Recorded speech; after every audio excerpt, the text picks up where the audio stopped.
All the thoughts shared in this video is of the author of the book being taught. I have no intention to insult or hurt anybody's feelings. Welcome to Science Classroom, the step to your dream. Welcome dear students. आज हम लोग पढ़ने वाले हैं medieval India का chapter 5 जिसका नाम है द एज ऑफ कॉन्फ्लिक्ट।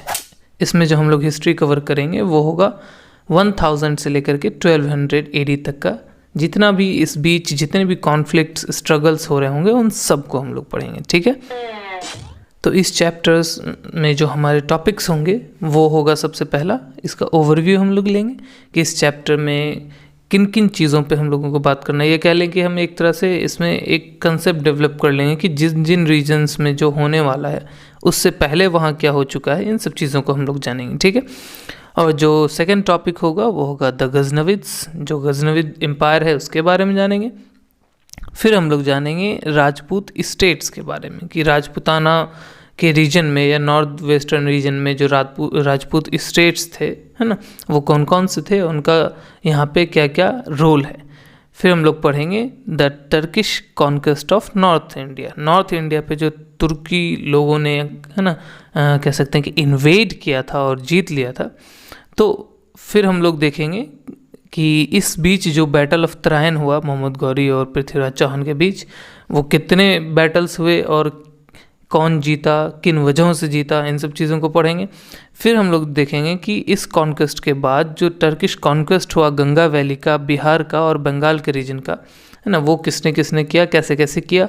और सबसे एंड में हम लोग देखेंगे कि जो इंडियन राजपूत स्टेट्स थे उनका जो डिफीट हुआ, वो जो हारे इन टर्किश आर्मी से, आखिर उसके पीछे क्या कारण था। इन सारे कारणों को हम लोग एंड में जानेंगे। तो चलिए हम लोग स्टार्ट करते हैं अपना, है ना।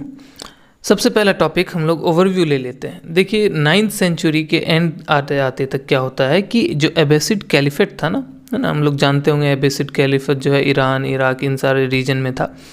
तो जो ये कैलिफेट था ये धीरे धीरे डिक्लाइन होने लग जाता है, और जैसे ये डिक्लाइन होने लग जाता है बहुत सारे छोटे छोटे जो स्टेट्स थे, है ना, वो उभर के आने लगते हैं। अब क्योंकि उस रीजन में, है ना, तुर्कियों का ज़्यादा कह सकते हैं कि आबादी था, तो हम लोग देखते हैं कि जो इस्लामाइज्ड तुर्क है ना, टर्किश लोग हैं, उन्होंने ही छोटे छोटे स्टेट्स बना लिए हैं।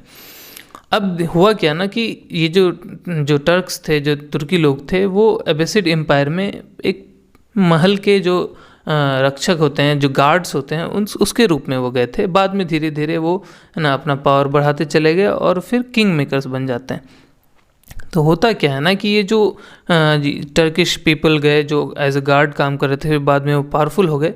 तो उन्होंने धीरे धीरे क्या हुआ कि अलग अलग, जैसे उनमें से जो प्रोविंशियल गवर्नर्स थे, है ना, तो वो अलग अलग क्या कर लिए कि इंडिपेंडेंट, आप कह सकते हैं कि ऑब्वियसली मतलब पूरी आज़ादी तो नहीं थे, लेकिन वो आज़ादी से काम करते थे ना। तो इंडिपेंडेंट जो स्टेट्स बना लिए। अब कैलिफ जो थे एबेसिड एम्पायर के, उनको एक यूनिटी बनाने के लिए कैलिफ क्या करते थे, ये जो इंडिपेंडेंट स्टेट्स इन्होंने बना लिया तुर्कियों ने, तो उनको एक, है ना, कह सकते हैं कि दिखावे की यूनिटी में साथ रखने के लिए इन सारे रूलर्स को क्या करते थे, वो टाइटल दे दिए अमीरुल उमरा का, मतलब कमांडर ऑफ कमांडर्स, ठीक है। ये जितने जनरल थे उनको, ताकि ये दिखा रहा है कि कैलिफेट जो है, जो एबेसिड एम्पायर है, अभी भी ज़िंदा है और इसी की वजह से ये सारे के सारे जो स्टेट्स हैं वो एक साथ रहेंगे। ये सिर्फ और सिर्फ एक, कह सकते हैं कि यूनिटी दिखाने का तरीका था, कोई उनके अंदर काम नहीं कर रहा था। सब के सब इंडिपेंडेंट, कह सकते हैं कि एक एक छोटा छोटा टुकड़ा लेकर इंडिपेंडेंट तरीके से काम करते थे। ये जो जनरल थे ना, शुरू में अमीर का टाइटल लिए, जैसे अमीरुल उमरा दिखे, तो ये लोग अपने आप को अमीर कहते थे। बाद में धीरे धीरे इन्होंने अपना टाइटल बदल के जो सुल्तान टाइटल है, हम लोग जानते हैं पर्शियन रीजन में जितने भी राजा हुए हैं वो अपने आप को सुल्तान कहते हैं, रशियन में ज़ार कहते हैं, हमारे यहाँ महाराज धीराज राजा नॉर्मली कहते हैं। तो सुल्तान का टाइटल बाद में इन लोगों ने ले लिया। ये जो हमारा रीजन था ना, हमारा कहते हैं कि जो नॉर्थ वेस्टर्न से आगे की तरफ का जो रीजन था, ईरान का और अफ़गानिस्तान, ये इन सारे बॉर्डर्स पे लगने वाले जो रीजन्स थे, इन सारे रीजन्स में ना बहुत ज़्यादा ही रेस्टलेसनेस था। कहने का मतलब कोई पीस इस्टेब्लिश नहीं था, क्योंकि एक है ना एम्पायर, वहाँ पे पावरफुल एम्पायर इस्टेब्लिश नहीं हुआ था। ये हुआ क्यों था? क्योंकि सेंट्रल एशिया से ना बार बार जो टर्किश ट्राइब्समैन थे वो इनकर्जन्स करते रहते थे, हमला करते रहते थे।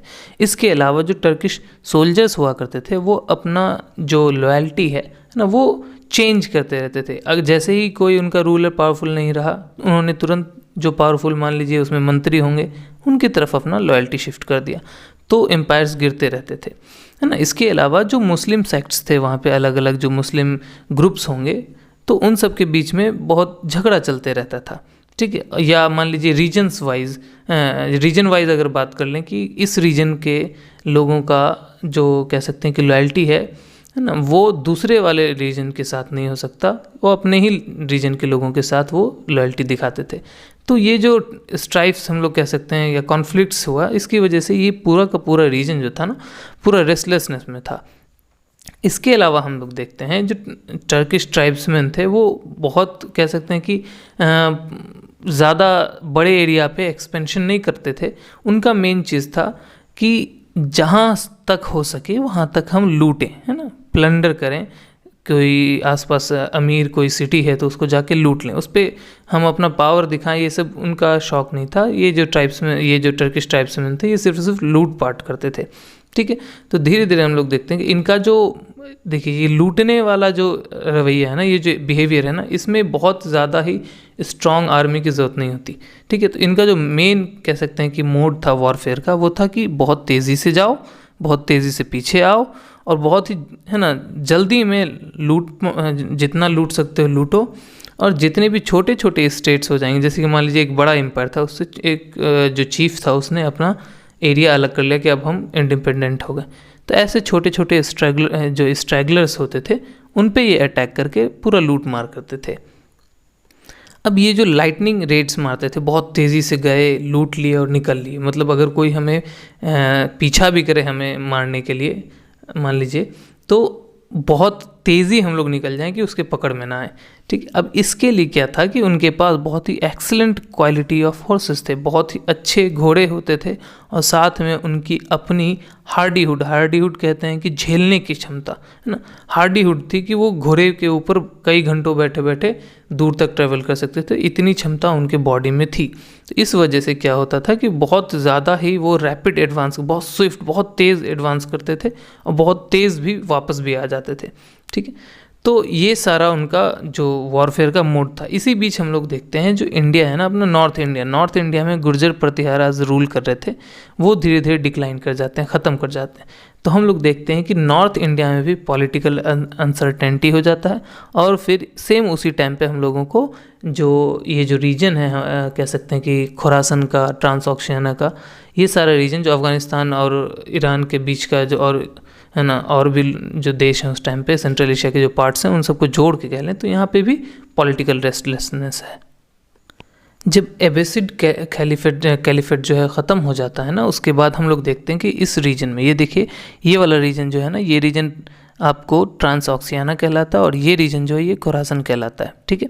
इन दोनों रीजन पे ना एक पावरफुल एम्पायर यहाँ पे आ जाता है, सेमेनिड एम्पायर। सेमेनिड एम्पायर जो था वो एक्चुअली में जो सेमेनिड्स थे वो सारे के सारे ईरानियन डिसेंट के थे, ईरान के थे, ठीक है।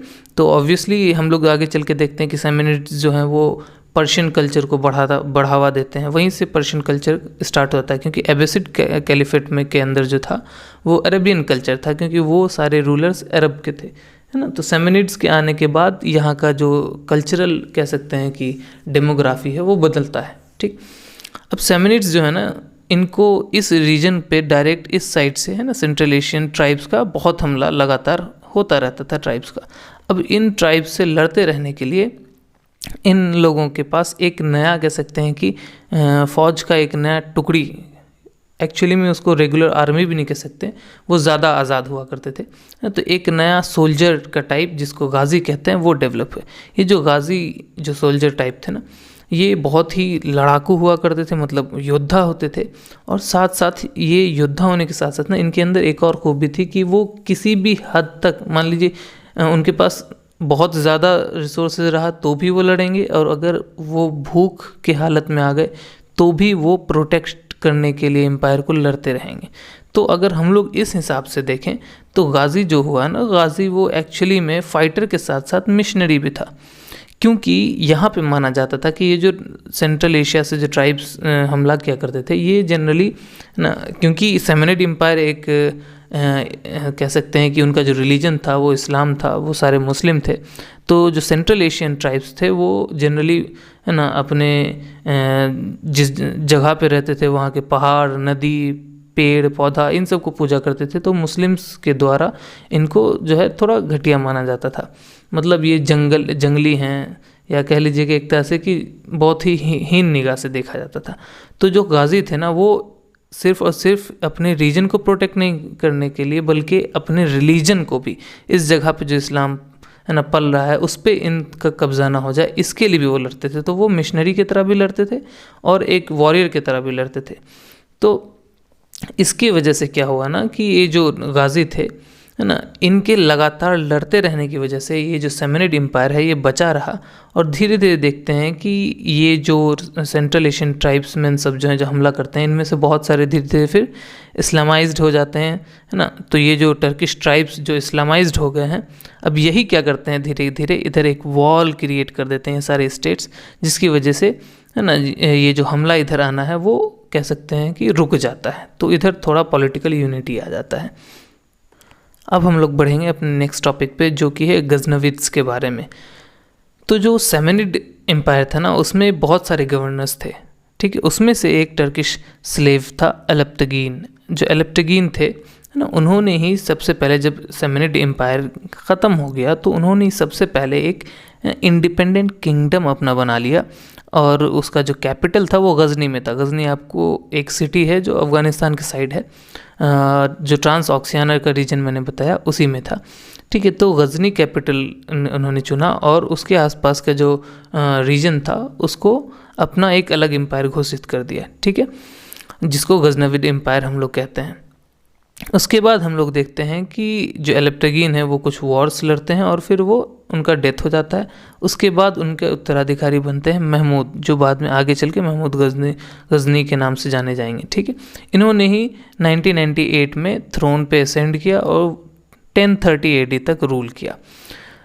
महमूद गजनी को इस्लाम में है ना जो उस टाइम के जो मेडिवल हिस्टोरियंस हैं और ख़ासकर मुस्लिम हिस्टोरियंस वो हीरो ऑफ इस्लाम मानते हैं, क्योंकि इन्होंने सेंट्रल एशिया से जो टर्किश ट्राइब्स बार बार हमला कर रहे थे उनके खिलाफ बहुत ही स्ट्रॉन्ग डिफेंस है ना रखा था। मतलब अपने रीजन को और कह सकते हैं कि धर्म को ये बहुत अच्छे तरीके से प्रोटेक्ट किए, बहुत वीरता के साथ प्रोटेक्ट कर रहे थे। इसलिए उनको उस टाइम के स्कॉलर्स और उस टाइम के जो हिस्टोरियंस थे है ना वो इनको हीरो ऑफ इस्लाम मानते थे।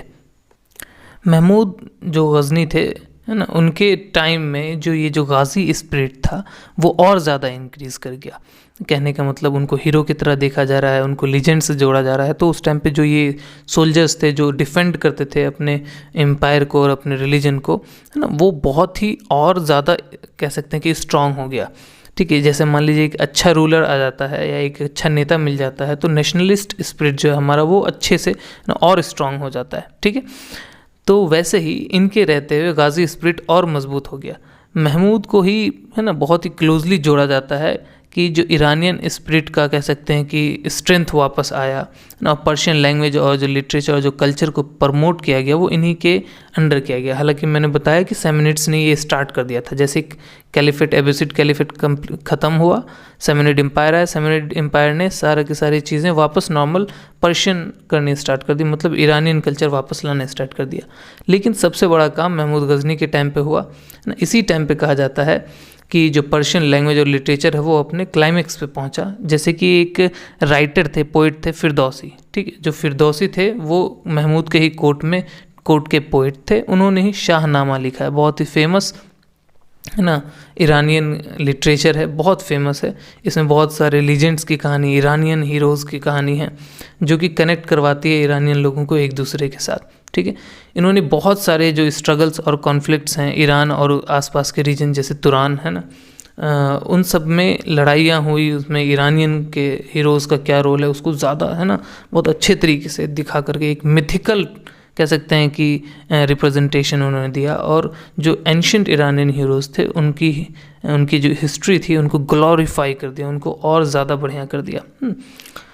महमूद जो है, अब ये सब चीज़ साथ में हो रहा था, साथ में महमूद ने क्या कहा कि मैं जो हूँ, मैं अफरसियाब जो ईरानियन किंग थे बहुत पहले, मैं उनका डिसेंडेंट हूँ। जैसे कि मान लीजिए अगर कोई किंग कहता कि मैं जो हूँ, मैं कृष्णा या लॉर्ड राम, मान लीजिए लॉर्ड राम बहुत अच्छे शासक माने जाते थे, है ना, तो लॉर्ड राम के वंशज में से हूँ। अगर कोई राजा ये दावा कर देता तो लोग कितने कनेक्टेड होते हैं कि हाँ ये राम जी के वंशज हैं, ये बहुत अच्छे राजा होंगे। तो ठीक वैसे ही महमूद ने अपना जो क्लेम है, ईरानियन जो लेजेंडरी किंग थे अफरसियाब, उनसे अपना डिसेंट जोड़ लिया कि मैं उन्हीं का वंशज हूँ। ठीक है, लेकिन ये सब तो ईरान की बात है, ईरान में उनको हीरो माना जा रहा है, लेकिन इंडिया में उनको एक लुटेरा कहा ही जाता है और मंदिर को तोड़ने वाला माना जाता है। उन्होंने ऑलमोस्ट 17 रेड्स इंडिया के अंदर किए, 17 बार इंडिया पे हमला किया, यहाँ के सिटीज़ को, है ना, टेम्पल्स को लूट कर उनके अंदर जितने भी सोना चांदी, जितनी भी अच्छी चीज़ें थी सब लूट करके वापस ले गए। जो शुरू में जो रेड्स उन्होंने किए वो जनरली जो था वो लूटने के हिसाब से तो था ही, लेकिन वो वहाँ पे जो रीजन था पेशावर और पंजाब, इस रीजन पे कब्ज़ा करने के लिए, है ना, ये इनिशियल रेड्स था। उस टाइम पे हिंदू शाही जो रूलर्स थे वो राज करते थे। ठीक है, ट्रांस ऑक्सियाना के साइड आप लोग देखिएगा, नॉर्थ वेस्टर्न फ्रंट में अपना, वो हिंदू शाही जो रूलर्स थे पेशावर और पंजाब, उस रीजन में वो रूल करते। तो उनके खिलाफ ही पहला जो शुरू में जो रेड्स हुआ वो उनके सिटीज़ पे ही हुआ, और इसी इंटेंशन के साथ हुआ कि उनको नुकसान पहुँचाया जाए। तो जब ये रेड्स कर रहे थे हिंदू शाही रूलर्स के एम्पायर के अंदर, तो इन रेड्स से परेशान आके 1001 में, है ना, जो हिंदू शाही रूलर थे जयपाल, अब ऐसा नहीं कि देखिए इन रेड्स के खिलाफ सिर्फ और सिर्फ हिंदू राजा ही लड़े थे, मुल्तान में मुस्लिम रूलर्स का राज था, उन्होंने भी इनके खिलाफ लड़ाई की थी, महमूद गजनी के खिलाफ। तो जो मुस्लिम रूलर्स थे मुल्तान के, वो इस जो जयपाल थे हिंदू शाही के रूलर, उनके साथ ज्वाइन होकर के महमूद से लड़ाई की, लेकिन 1001 में वो हार गए। ये जो ज्वाइंट आर्मी थी जयपाल और मुस्लिम रूलर्स की मुल्तान के, उन दोनों को महमूद की आर्मी ने हरा दिया, और इस वजह से जो हिंदू शाही रूलर का जो किंगडम था पेशावर और पंजाब का, वो महमूद के अंडर चला गया। ठीक, जयपाल को प्रिजनर की तरह से कैदी बना लिया गया, बंदी बना लिया गया। बाद में हालांकि उनको 1 साल बाद छोड़ दिया गया, लेकिन जयपाल को ऐसा लगा कि मैंने अपने आप को या अपने समाज को, अपने पूरे के पूरे जाति को, अपने पूरे रीजन को गिरा दिया है, मैंने डिस्ग्रेस कर दिया है अपने आप को। तो उन्होंने क्या किया कि फ्यूनरल पायर जो होता है, जो जहाँ पे हम लोग, जैसे कि मान लीजिए जो आदमी मर जाता है उसको जलाते हैं, तो उसमें जा कर के अपना जान दे दिया, कि मतलब समझ लीजिए आत्मदाह कर लिया उन्होंने, कि मैंने अपनी जाति को, अपने पूरे कुल को बदनाम कर दिया क्योंकि मैं हार गया। इस वजह से वो अपने आप को मार लेते हैं। उसके बाद जो उनके बेटे थे आनंदपाल, उन्होंने फिर से मुस्लिम रूलर्स ऑफ मुल्तान के साथ, है ना, एक जॉइंट आर्मी लेके गए और महमूद से लड़ाई की। लेकिन वह हिंद में 1008 से लेकर के 1009 के बीच में इन्होंने लड़ाई की, ये जॉइंट आर्मी थी। इसको भी जो है महमूद ने हरा दिया, और जैसे ही महमूद ने हरा दिया उसके बाद जो पेशावर और पंजाब का रीजन था वो तो उनके अंडर कंप्लीट आ ही गया, लेकिन साथ साथ मुल्तान का रीजन भी महमूद के अंदर आ गया। मतलब ये पूरा जो रीजन था, अब ये जो गजनविद एम्पायर था उसके अंदर आ गया। ठीक है, हालांकि इंडियन फोर्सेस जो थे बहुत, हमेशा जब भी लड़ाई हुई है ना इन टर्किश एम्पायर के साथ, तो हमेशा इंडियन फोर्सेस ज़्यादा न्यूमरस रहा है, ज़्यादा नंबर में रहा है। साथ में इस लड़ाई में, इस पर्टिकुलर लड़ाई में खोखर्स भी थे। खोखर्स जो हैं वो पंजाब के रीजन के एक, है ना, वॉर लाइक ट्राइब थे, मतलब योद्धा सबका ट्राइब था, है ना, वो भी थे। और ज़्यादा न्यूमरस भी होने के कारण, है ना, उसकी मतलब वो रहते हुए भी वो हार गए। क्यों? क्योंकि जो टर्किश आर्मी थी उसका सबसे इम्पॉर्टेंट पार्ट था वो था हैवी कैवेलरी। ठीक है, जो कैवेलरी था ऊपर से माउंटेड कैवेलरी, मतलब माउंटेड आर्चर्स के साथ वो कैवेलरी थे, घुड़सवारी करते हुए तीर मारते थे। तो जो महमूद के जो माउंटेड आर्चर्स थे ना कैवेलरी पे, ये उसे जिता देते हैं। ठीक है, तो सबसे अभी हम लोग आगे भी पढ़ेंगे और भी टर्किश जो हमला होता है उसमें भी देखते हैं कि जैसे पृथ्वीराज चौहान के केस में भी देखेंगे कि वहाँ भी माउंटेड आर्चर्स ही जो गौरी हैं उनको, महमूद गौरी को जिता जाते हैं। ठीक, अब महमूद गजनी ये सारे चीज़ जीतने के बाद लगातार फिर रेड करते रह जाते हैं, उनको कोई नहीं रोकता है, उनको कोई रोक भी नहीं पाता है। और इसी वजह से, क्योंकि शुरू में उन्होंने इन सिटीज़ पे हमला किया, लेकिन बाद में उन्हें पता चला गया कि जो इंडिया में जो टेम्पल्स हैं उनके पास काफ़ी ज़मीनें रहती हैं, तो जिस वजह से उनके पास काफ़ी रेवेन्यू आता है, काफ़ी गोल्ड आता है, तो वो बहुत रिच हो जाते हैं। वो बिज़नेस भी करते थे, आपको पता ही होगा, मैंने पिछले चैप्टर्स में पढ़ाया आपको। तो वो बहुत रिच हो जाते हैं। तो जैसे ही महमूद को टेम्पल के रिचनेस का पता चला, उन्होंने एक एक करके आसपास के जितने भी रिच टेम्पल थे सबको लूट लिया। इसीलिए उनको एक टाइटल मिलता है बुत शिकन का। बुत मतलब होता है मूर्ति, इमेजेस जो होते हैं ना, और शिकन मतलब मिटाने वाला। तो इसलिए उनको बुत शिकन कहा जाता है, डिस्ट्रॉयर ऑफ द इमेजेस। ठीक है। और जो मुस्लिम्स हैं उनके लिए ये ग्लोरी की बात हो जाती है वहाँ के रीजन के, कि ये बहुत अच्छा है, इन्होंने जो बुत परस्त है उनकी बुतों को तोड़ दिया, तो उनको हीरो की तरह से वहाँ पे सेलिब्रेट किया जाता है। तो जैसे ही ये सारा का सारा रीजन मुल्तान, पेशावर, पंजाब गजनवीद एम्पायर के अंदर आता है, महमूद गजनी जो होता है, कह सकते हैं कि खुला हुआ सांड हो गया, अब वो सबको मारेगा। ठीक है। तो वो लगातार रेड पे रेड करते चला जाता है। जैसे पंजाब में नगरकोट को लूट लिया, दिल्ली के थनेसर को लूट लिया। ठीक है। बहुत सारे सिटीज़ को लूटा, लेकिन सबसे डेयरिंग, मतलब सबसे हिम्मत वाला कह सकते हैं कि जो उन्होंने लूट मचाया, वो मचाया कन्नौज में। जब उन्होंने कन्नौज पे है ना हमला किया 1018 में, तो इस टाइम पे ये सिर्फ कन्नौज को नहीं लूटे बल्कि मथुरा को भी लूट लिया। मथुरा को भी लूट लिया, समझिए, कन्नौज तक आके कन्नौज को लूटा, मथुरा को लूटा, और साथ साथ सोमनाथ को भी लूट लिया 1085 में। सोमनाथ जो गुजरात में है ना, सोमनाथ टेम्पल था, उसको भी लूट लिया, ख़त्म कर दिया। और कई बार तो देखने को मिला है वो जो टेम्पल लूटा गया था, बाद में उसको मॉस्क का फॉर्म दे दिया गया है। बहुत सारे ऐसे हिस्टोरियन इमेजेस आए हैं जिसमें दिखता है कि ऊपर में टूम्ब बन गया है। ठीक है। और ये इमेजेस वाकई में थे, बाद में उसको हटा करके फिर इंडियन गवर्नमेंट ने वहाँ पे एक नया टेम्पल को कह सकते हैं कि रिनोवेट कर दिया है। ठीक है। तो सोचिए इतना इनका हिम्मत था। वो जब ये क्या कहते हैं कि जो कन्नौज पे हमला करने आए, तो वो राजपुताना से होते हुए, मुल्तान से निकले, राजपुताना होते हुए सोमनाथ को लूटा। ठीक है।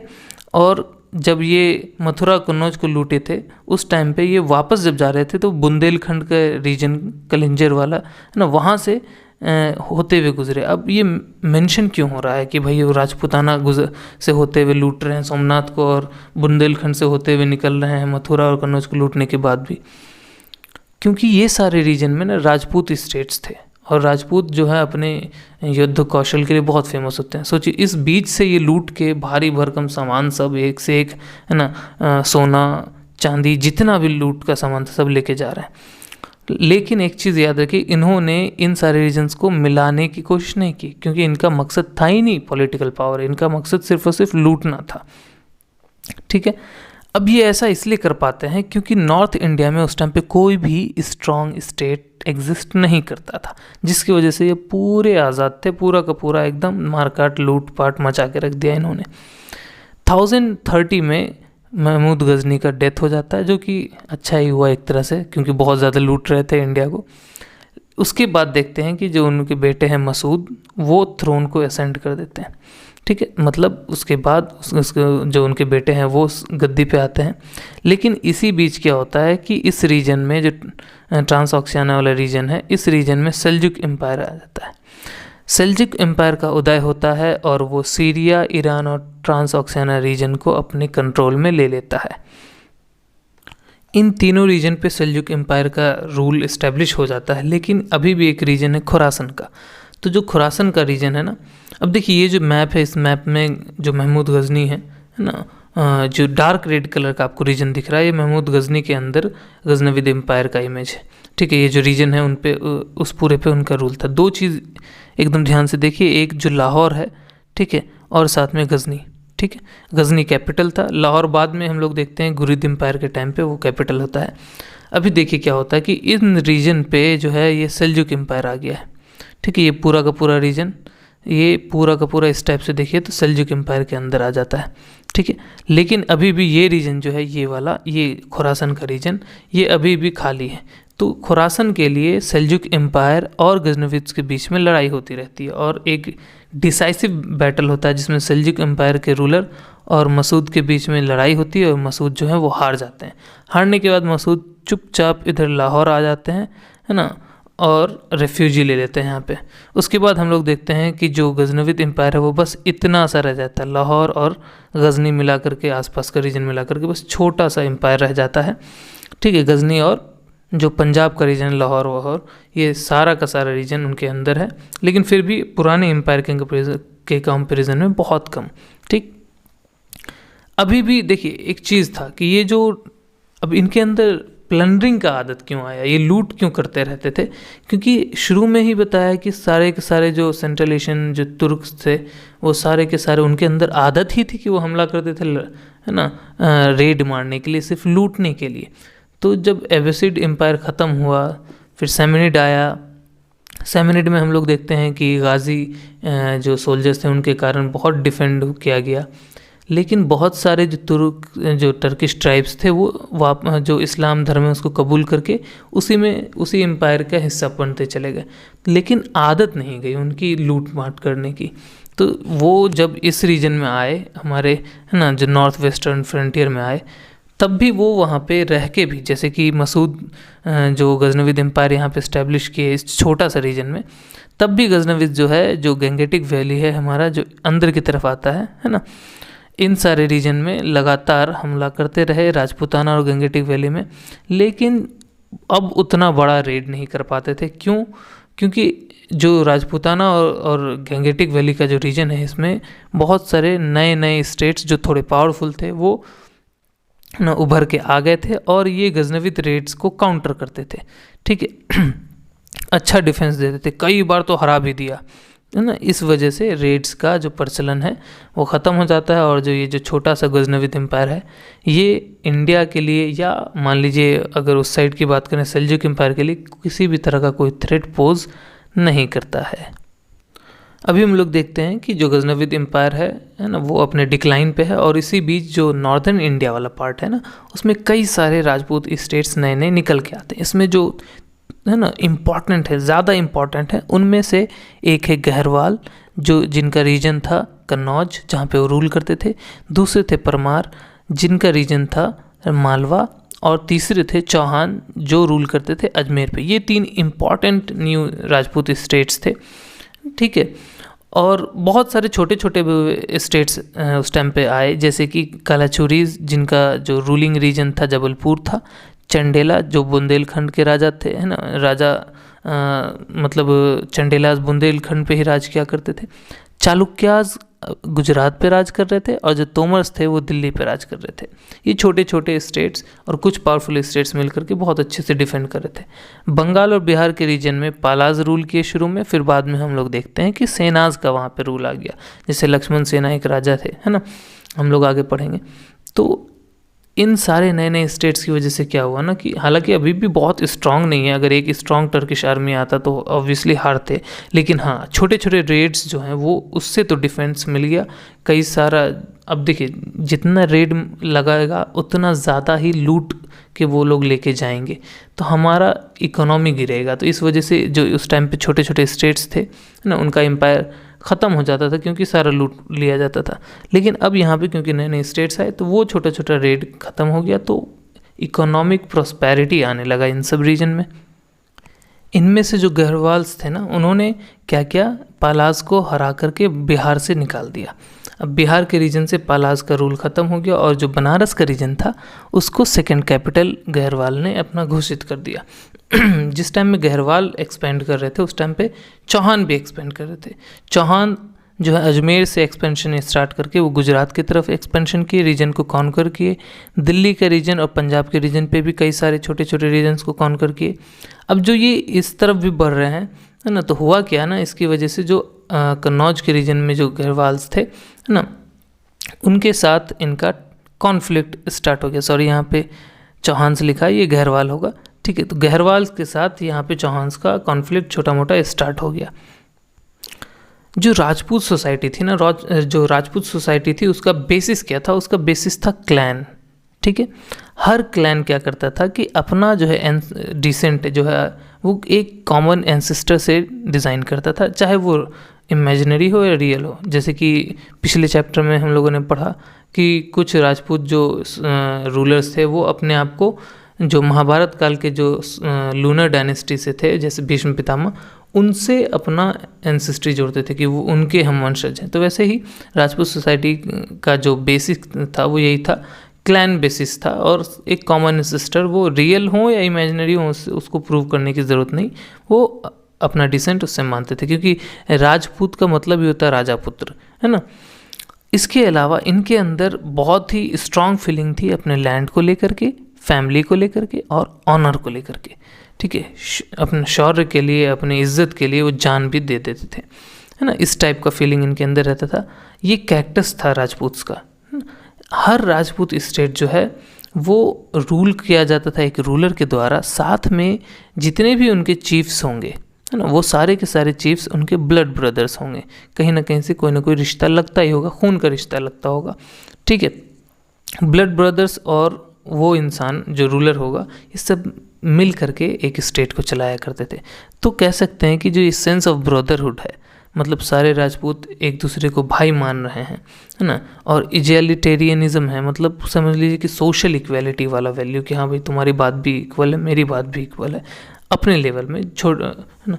तो ये सारा जो था एडवांटेज भी था कि बहुत स्ट्रांगली स्टेट को, है ना, ये रूल कर सकते थे। लेकिन इसका एक और फ़ायदा आपको पता होगा कि अगर आपका एम्प्लॉय, अगर आपका भाई ना हो तो आप उसको बहुत अच्छे से काम करवा सकते हैं। अगर वो भाई अच्छा है तो बहुत स्ट्रांगली आप अपनी कंपनी को चला सकते हैं। लेकिन अगर वो भाई मान लीजिए नाकारा है या किसी तरह का नुकसान कर रहा है, तो आप वहाँ पे बहुत ज़्यादा नहीं बोल सकते क्योंकि वो आपका भाई है ना। तो ये आपके लिए स्ट्रेंथ भी हो जाता है और वीकनेस भी हो जाता है। ठीक वैसे ही जो राजपूत थे, है ना, वो सारे भाई लोग मिलकर ही रूल कर रहे थे, तो इससे ये तो स्ट्रेंथ था ही, लेकिन यही जो है डिसिप्लिन को मेंटेन करने में बहुत बड़ा हर्डल भी बन गया, ठीक है। गुस्सा हो गया तो बस बात ख़त्म, अब जाइए उस रीजन पे आप किस तरीके से रूल कीजिएगा, क्योंकि वो उसका जो चीफ है वो आपका भाई गुस्सा हो गया आपसे। तो इससे क्या हुआ कि ये जो फ्यूड्स हैं, ये जो झगड़े हैं, ये जनरेशन टू जनरेशन चलते आए, है ना। कि हमारे जो दादा थे उनका भाई से झगड़ा था, तो अब हम भी झगड़ा कर रहे हैं। ये मतलब झगड़ा बहुत चलता था राजपूत में। इनके अंदर एक और टेंडेंसी थी, वो ये थी कि ये एक्सक्लूसिव ग्रुप्स बना लेते कि भाई हम तो ऐसे हैं, वो ऐसे हैं और हम सुपीरियर हैं। मतलब अपना छोटा ग्रुप बना लिए और दूसरे ग्रुप्स को के ऊपर अपनी सुपीरियरिटी, जो अपना कह सकते हैं कि हम ज़्यादा बेहतर हैं, उसको क्लेम किया करते थे, उसको प्रूव करने में लगे रहते थे। तो इससे फ्यूड्स और बढ़ते रहता था। इसके अलावा ये जो ब्रदरहुड था ना राजपूत के बीच, कि राजपूत से राजपूत भाई, एक राजपूत दूसरे राजपूत का सपोर्ट करेगा, ये इन्होंने सिर्फ राजपूत तक ही रखा। नॉन राजपूत जो इनके किंगडम में थे, मान लीजिए कोई ऐसा मंत्री हो जो राजपूत ना हो लेकिन बहुत काम का चीज़ है, लेकिन उसको आप भाई के इक्वल नहीं रख रहे हैं, तो इससे क्या होता था कि जो आपका जो एडमिनिस्ट्रेटिव सिस्टम है ना वो वीक हो जाता था। तो राजपूत का ये एक कमज़ोरी था, ठीक है। अभी हम लोगों ने कई सारी कमज़ोरी देखी, उसमें ये भी था। राजपूत जो थे ना वो वॉर को एक स्पोर्ट की तरह देखते थे कि उन मज़ा आता था बस वार हो जाए। कहा जाता था कि मतलब कि किसी भी बात पे वो लड़ लेंगे। मोस्टली लड़ाई उनकी होती थी लैंड को लेकर के, ज़मीन को लेकर के और जो कैटल है उसको लेकर के। लेकिन ये कहा जाता था कि एक राजपूत, एक अच्छा राजपूत रूलर वही, एक अच्छा राजा वही है, राजपूत राजा, है ना, जो दशहरा मनाए और उसकी आर्मी फिर लड़ने चली जाए। मतलब फेस्टिवल ख़त्म, फेस्टिवल में शांत रहे, फेस्टिवल ख़त्म फिर लड़ाई में लग जाए। ये उस कहावत उस टाइम पर प्रचलित था।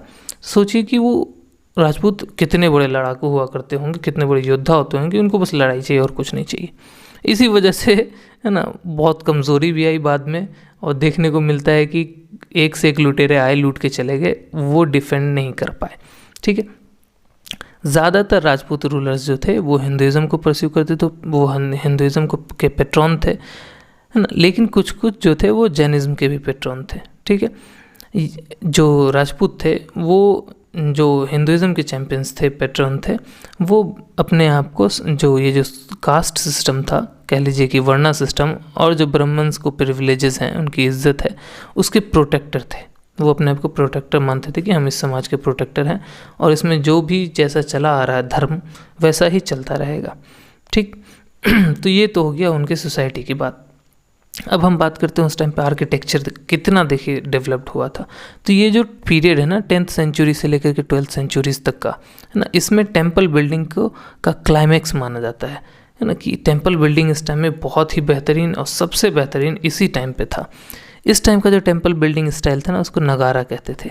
ठीक है, इसका कैरेक्टरिस्टिक फीचर क्या था कि जो गर्भगृह है, जो है ना जहाँ पे डेटी रखा रहता है, जहाँ मूर्ति रखा रहता है, उसको गर्भगृह कहते हैं या डोल कहते हैं ना। इसके ऊपर जो था वो एक स्पाइरल रूफ बहुत ऊंचा सा है ना, पत्थर का में कह सकते हैं कि पत्थर से बनाया हुआ घूमा हुआ, ऐसा नहीं पूरा चौकोर है ना, घूमा हुआ स्पाइरल रूफ हुआ करता था। और जो मेन रूम होता था, मेन रूम मोस्टली स्क्वायर हुआ करता था। हाँ, उनके कॉर्नर से क्या होता था कई बार कि प्रोजेक्शंस निकाल दिए जाते थे पत्थर के बने हुए।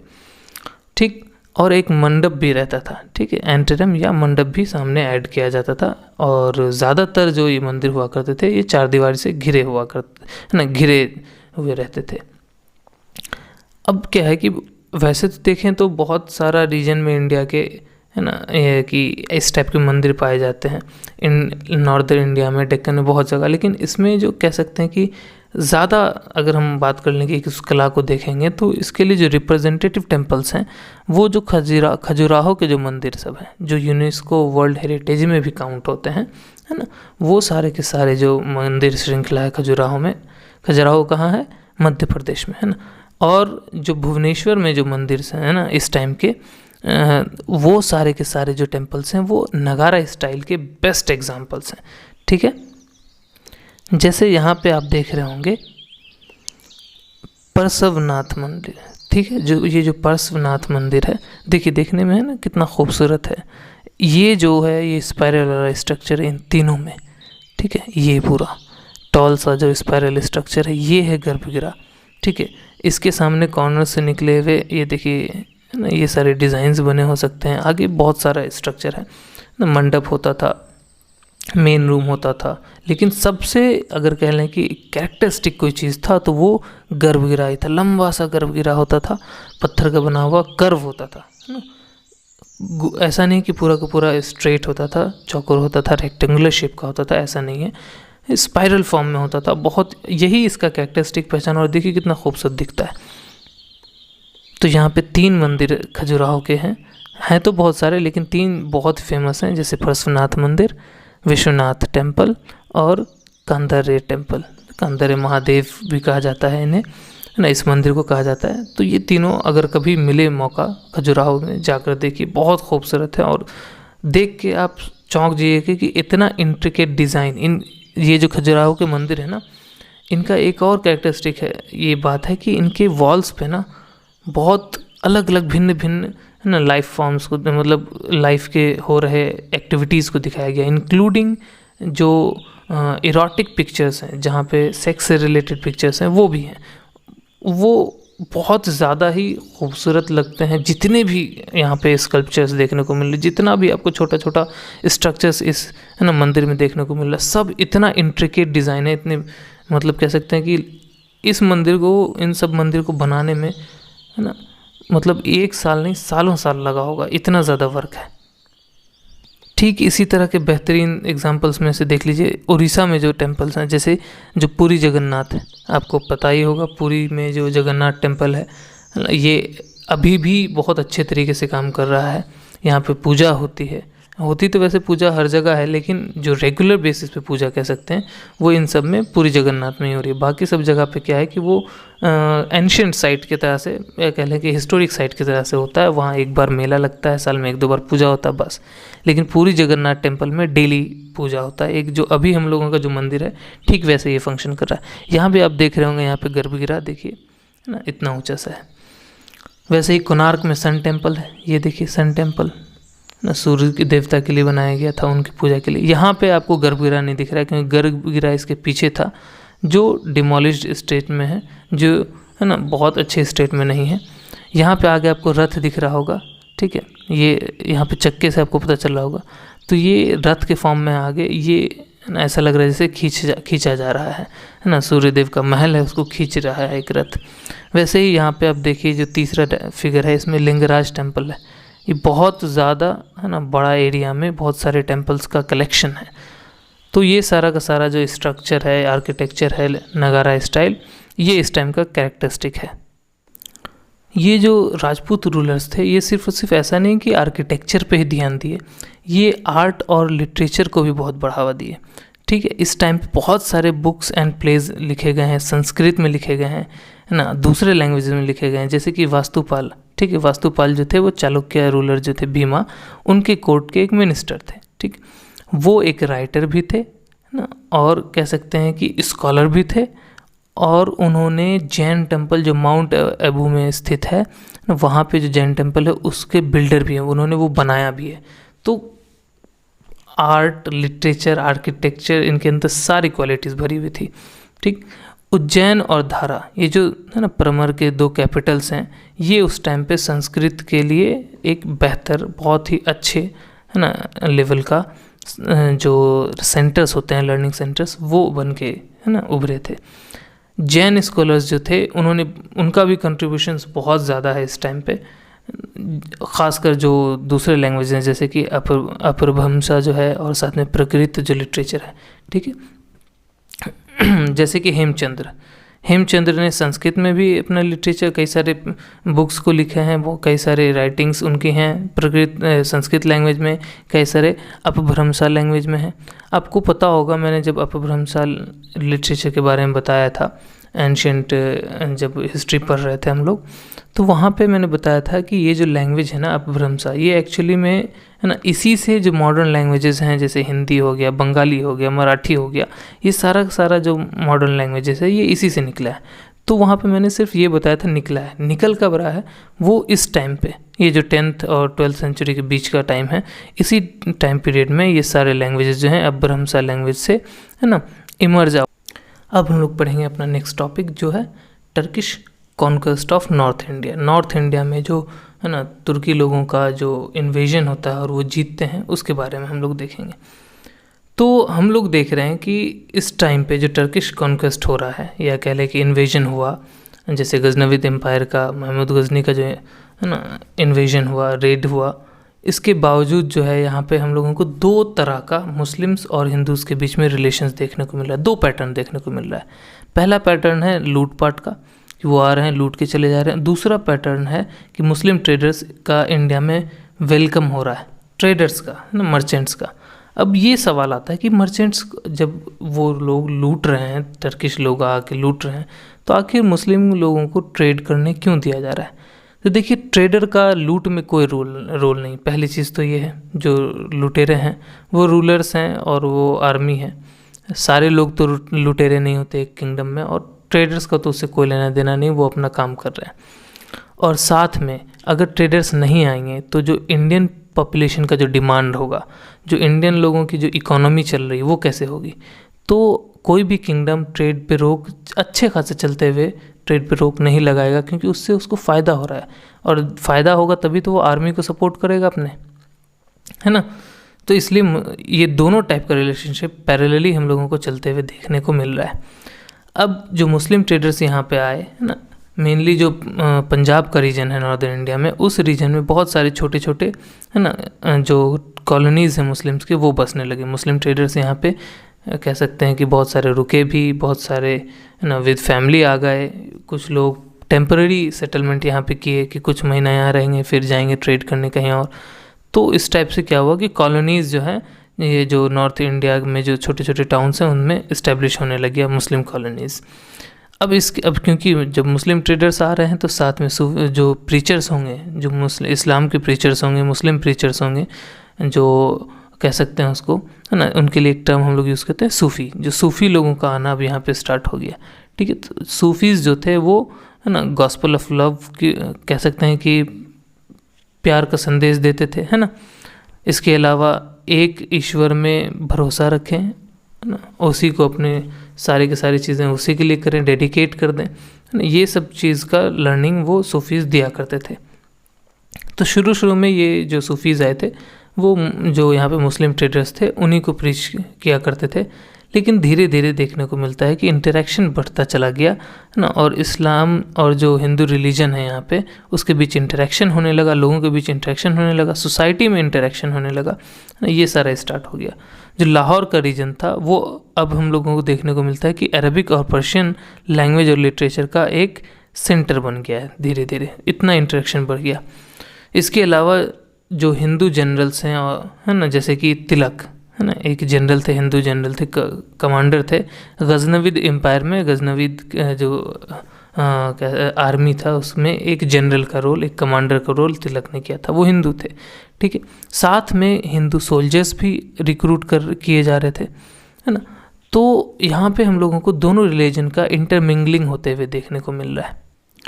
12th सेंचुरी के बीच में, है ना, 1150 के अराउंड, उसी के आसपास के दशक में हम लोग देखते हैं कि बहुत सारे जो तुर्की ट्राइब्समैन सब हैं ना, वो जो कि कह लीजिए कि पार्टली बुद्धिस्ट हैं और पार्टली पैगन। पैगन मतलब होता है जो अनसिविलाइज हो जाए, जिनके पास कोई, है ना, इस्टेब्लिश धर्म ना हो, वो तो, है ना, ऐसे ट्राइब्स जो हैं वो हमला करते जा रहे हैं बार बार। और इसके कारण क्या हुआ, जो सेल्जुक एम्पायर था वो शैटर कर जाता है, वो ख़त्म हो जाता है, डिक्लाइन कर जाता है, और जो सेल्जुक तुर्क्स हैं उनके पावर ख़त्म हो जाते हैं। ठीक, लगातार हमले की वजह से। अब इस जगह पे क्या हुआ, पॉलिटिकल रेस्टलेसनेस आ गया, तो मतलब फिर नया एम्पायर बनेगा। तो यहाँ पे दो, है ना, नए नए पावर जो है, नए नए किंगडम जो है वो देखने को मिलते हैं राइज होते हुए।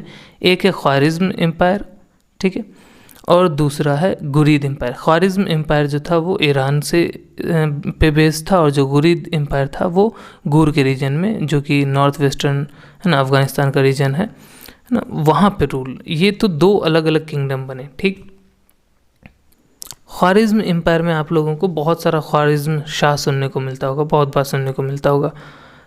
ख्वारिज्म शाह जो है वो ख्वारिज्म एम्पायर के अंदर जितने भी जनरल्स होते हैं उनको वो, जनरल्स होते हैं, गवर्नर्स को, है ना, वो टाइटल दिया जाता है। चाहे पहले गवर्नर हो, दूसरे गवर्नर हो, तो किसी एक का वो नाम नहीं, वो एक्चुअली में उस गवर्नर का पोस्ट जो भी होल्ड करता था उसको ख्वारिज्म शाह कहते हैं, है ना।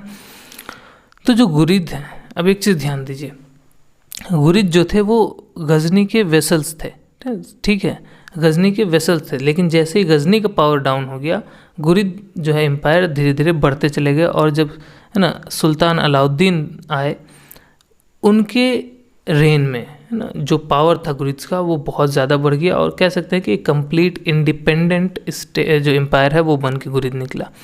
अब सुल्तान जो अलाउद्दीन हैं उनको जहाँ सोज का टाइटल मिलता है। जहाँ सोज मतलब वर्ल्ड बर्नर, दुनिया में आग लगाने वाला। ऐसा क्यों? क्योंकि उन्होंने गजनी जो सिटी थी उसको पूरा का पूरा बर्बाद कर दिया, जला दिया, जला करके राख कर दिया, burn it to the ground, जला करके राख कर दिया। क्यों कहा जाता है कि उनकी शायद बेइज्जती हुई थी, उनके या उनके भाइयों की, गजनी में बहुत अच्छे से उनको वेलकम नहीं किया गया था, इसलिए उसका बदला लेने के लिए रिवेंज में उन्होंने पूरा जला दिया। तब से जहाँ सोज का खिताब उनको मिल जाता है।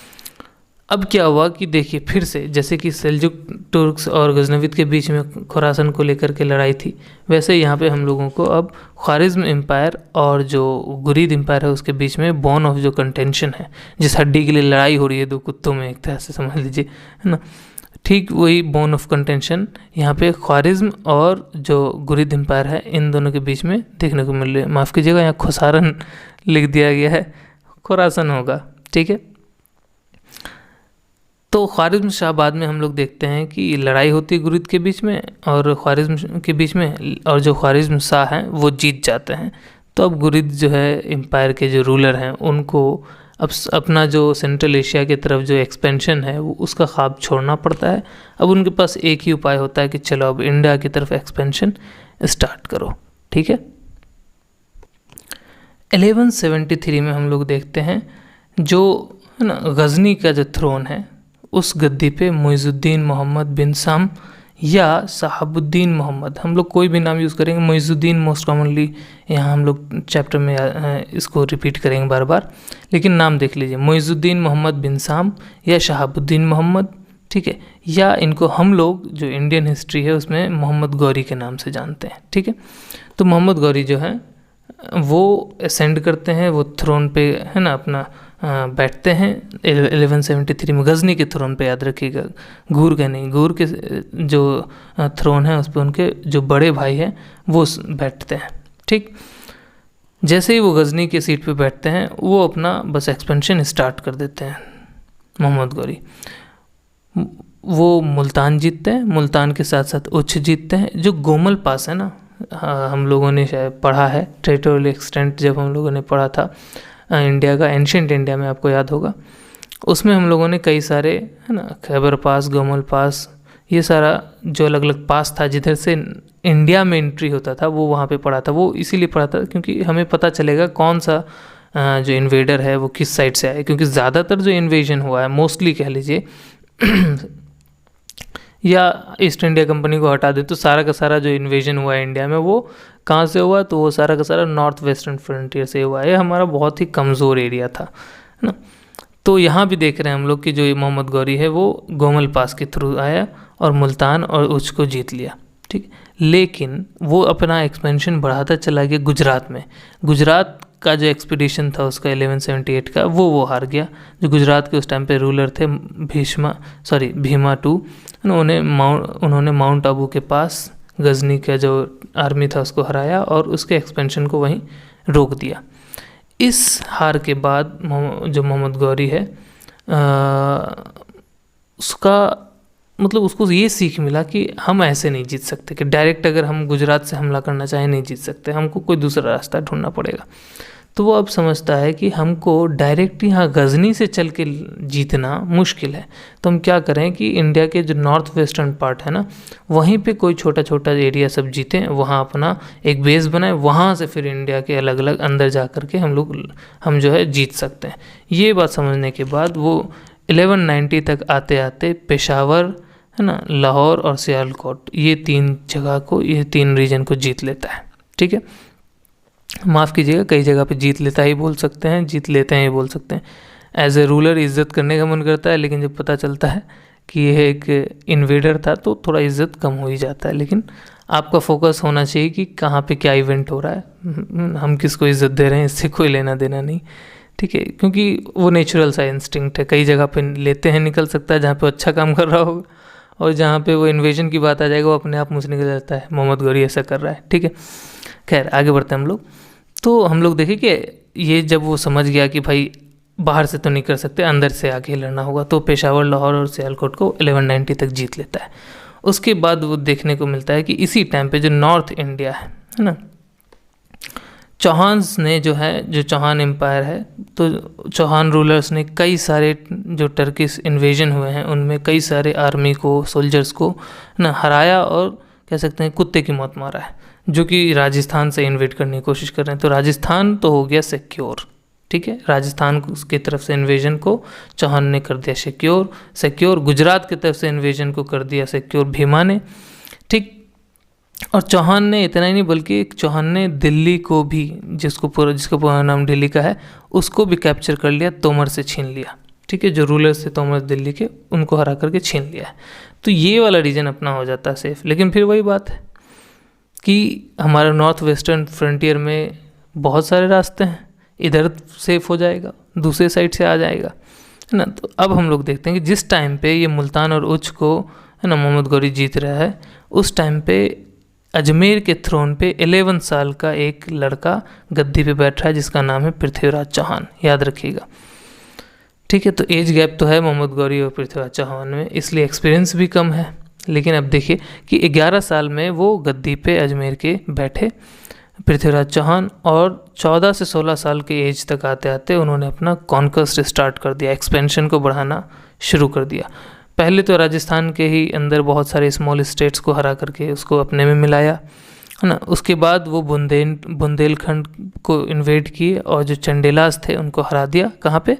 जो महोबा का रीजन है वहाँ पे आर्मी से लड़ाई हुई चंडेलास की, और बुंदेलखंड जीत लिया उन्होंने फिर गुजरात को इन्वेड किया। अब एक चीज़ देखिए, पृथ्वीराज चौहान एक राजपूत रूलर है, इंडियन रूलर है, वो बुंदेलखंड को, जो कि एक राजपूत, है ना, रूलर के अंदर है, उसको हरा रहे हैं। फिर गुजरात जा रहे हैं भीमा को हराने के लिए, लेकिन ऐसा हुआ नहीं, भीमा ने हरा दिया।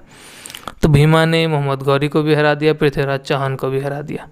ठीक, यहाँ पे ये कहानी, ये वाला पार्ट जो है ये यहाँ पे ख़त्म होता है। अब वो वाला पार्ट आता है जिसका लीजेंड हम लोगों ने बहुत देखा, सीरियल में देखा, मूवीज़ में देखा। अभी रिसेंटली एक मूवीज़ आई थी जो कि हिस्ट्री पे कम बेस्ड थी, वो हम लोग देखेंगे। चांद बरदाई एक हिस्टोरियन पोइट हैं जो कि बहुत बाद में आए हैं, है ना, लड़ाई के बहुत सालों बाद, कई सदी बाद आए। उन्होंने एक रोमांटिक पोइट लिख दिया, उसके ऊपर अक्षय कुमार के तरफ से एक मूवी आया। उसमें हिस्ट्री भी था, ऐसा नहीं है, बहुत सारा हिस्ट्री सही भी था, लेकिन बहुत सारा जो था वो रोमांटिसाइज्ड फॉर्म था। तो इसलिए हम लोग यहाँ पे कई सारे मिथ्स को भी देखेंगे टूटते हुए। चलिए स्टार्ट करते हैं। तो जो बैटल ऑफ तराइन है ना, ये बहुत इम्पॉर्टेंट है। यहाँ पे 2 बैटल्स हम लोग पढ़ेंगे और बहुत ही इम्पॉर्टेंट है, इंडियन हिस्ट्री को बदलने वाला है। ठीक, तो हुआ क्या कि जितना ये मतलब एक्सपेंशन हो रहा है चौहान का और उधर से घुरिद एम्पायर का, ये कहीं ना कहीं इंडिकेट कर रहा था कि ये जो है, देखिए मोहम्मद गौरी आया, भीम से हार गया, ठीक है, पृथ्वीराज चौहान भी लड़े, वो भी भीम से हार गए। तो ये दिख रहा है कि इस जगह तो वो लोग एक्सपेंड नहीं कर सकते, तो अब दोनों क्या करेंगे, एक तरफ इस तरफ एडवांस करने लग जाएंगे कि दोनों आपस में टकरा जाएंगे। तो ये तो पता था कि दोनों की लड़ाई होनी है। तो ये देखते हुए क्या होता है कि शुरुआत जो इन दोनों का कॉन्फ्लिक्ट होता है ना, वो पृथ्वीराज चौहान और मुइज़ुद्दीन जो है मोहम्मद गौरी, उसके बीच में जो लड़ाई होती है, सबसे पहले जो कॉन्फ्लिक्ट होता है वो होता है टबरहिंडा को लेकर के, जो भटिंडा है। ठीक है, टबरहिंडा या भटिंडा मान लीजिए। तो भटिंडा पे वो अपना क्लेम, पृथ्वीराज चौहान अपना क्लेम करते हैं, मुइज़ुद्दीन अपना क्लेम करता है। इसको लेकर के होती है लड़ाई। ठीक, तो सबसे पहला जो बैटल होता है तराइन में, बैटल ऑफ तराइन, जो कि 1191 में हुआ है, उसमें क्या होता है कि पृथ्वीराज चौहान और मोहम्मद गौरी की आर्मी के बीच लड़ाई होती है। ठीक है, इस टाइम पे पृथ्वीराज चौहान के जो कह लीजिए कि कमांडर हैं आर्मी के, वो हैं स्कंदा। और इस वजह से क्या होता है कि बहुत अच्छे तरीके से पृथ्वीराज चौहान की आर्मी, राजपूत की आर्मी लड़ती है, और मुइज़ुद्दीन के जो फोर्सेस हैं, घुरी फोर्सेस, उनको हार मिलता है।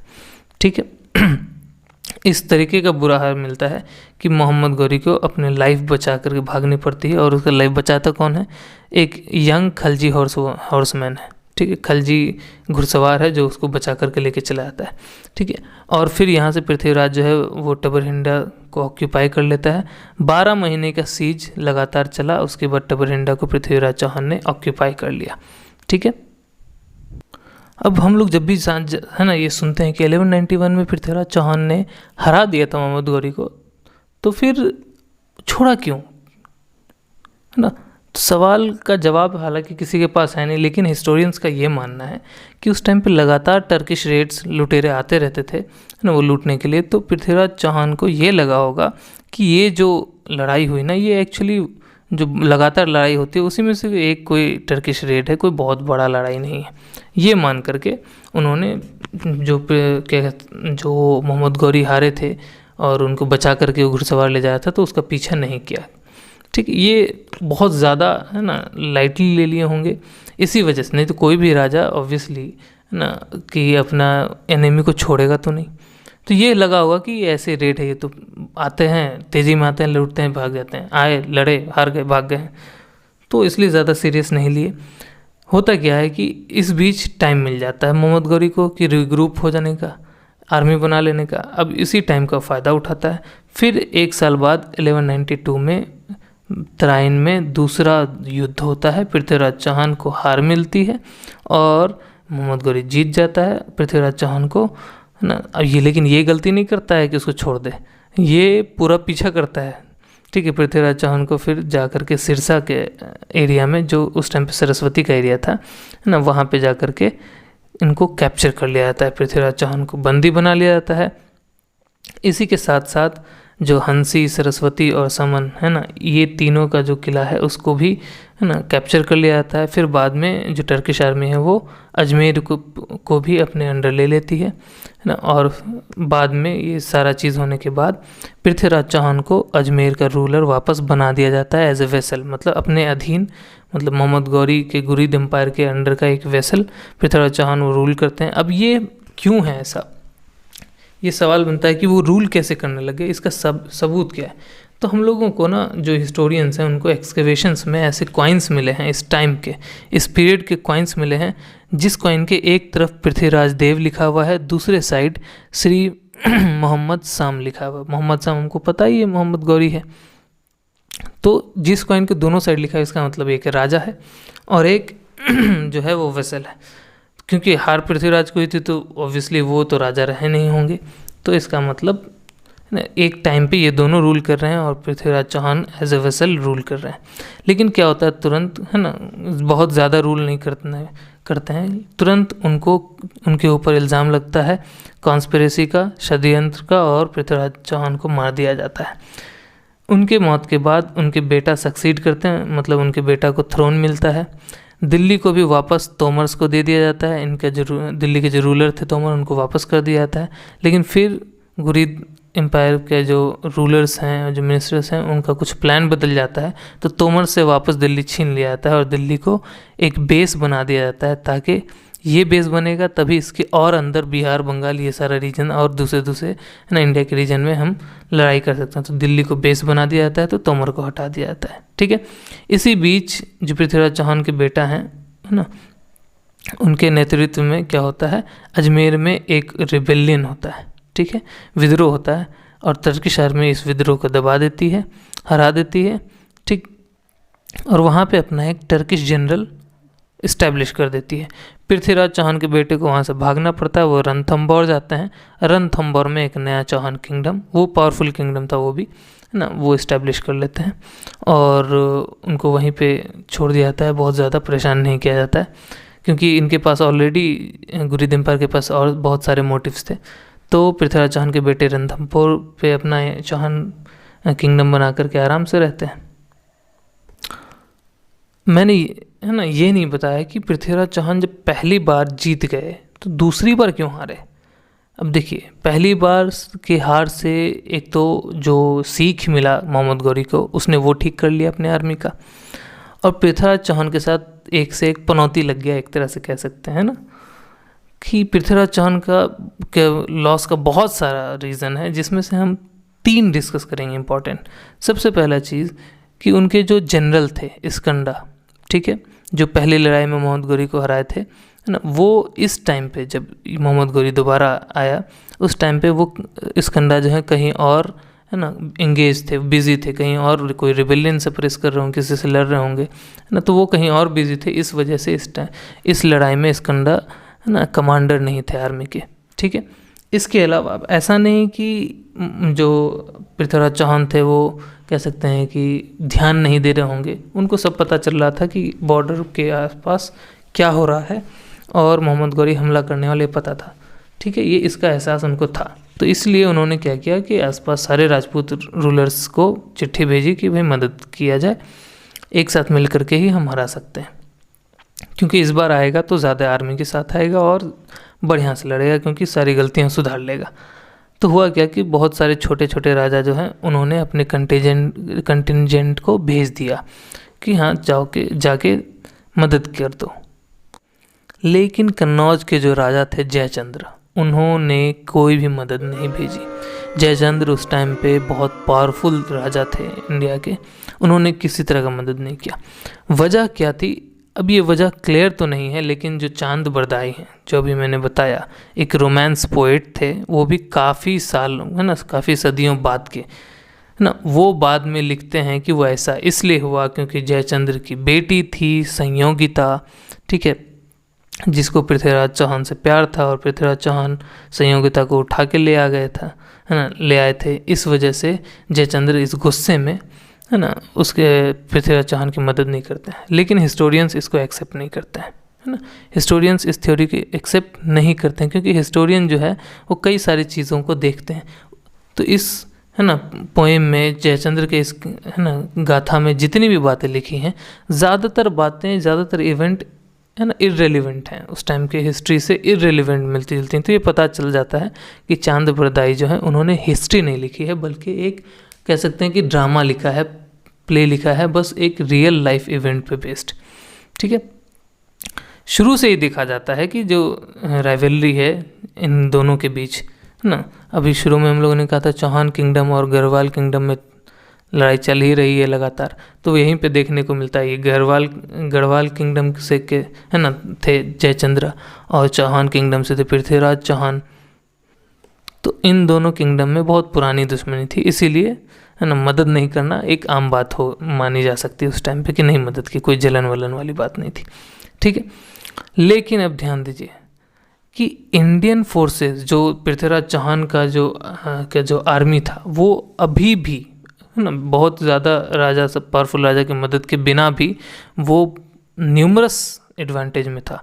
मतलब कहने का मतलब वो साइज़ में बड़ा था, साथ में वॉर एलिफेंट्स भी थे जो कि टर्किश आर्मी में वॉर एलिफेंट्स है ना उस टाइप से नहीं थे।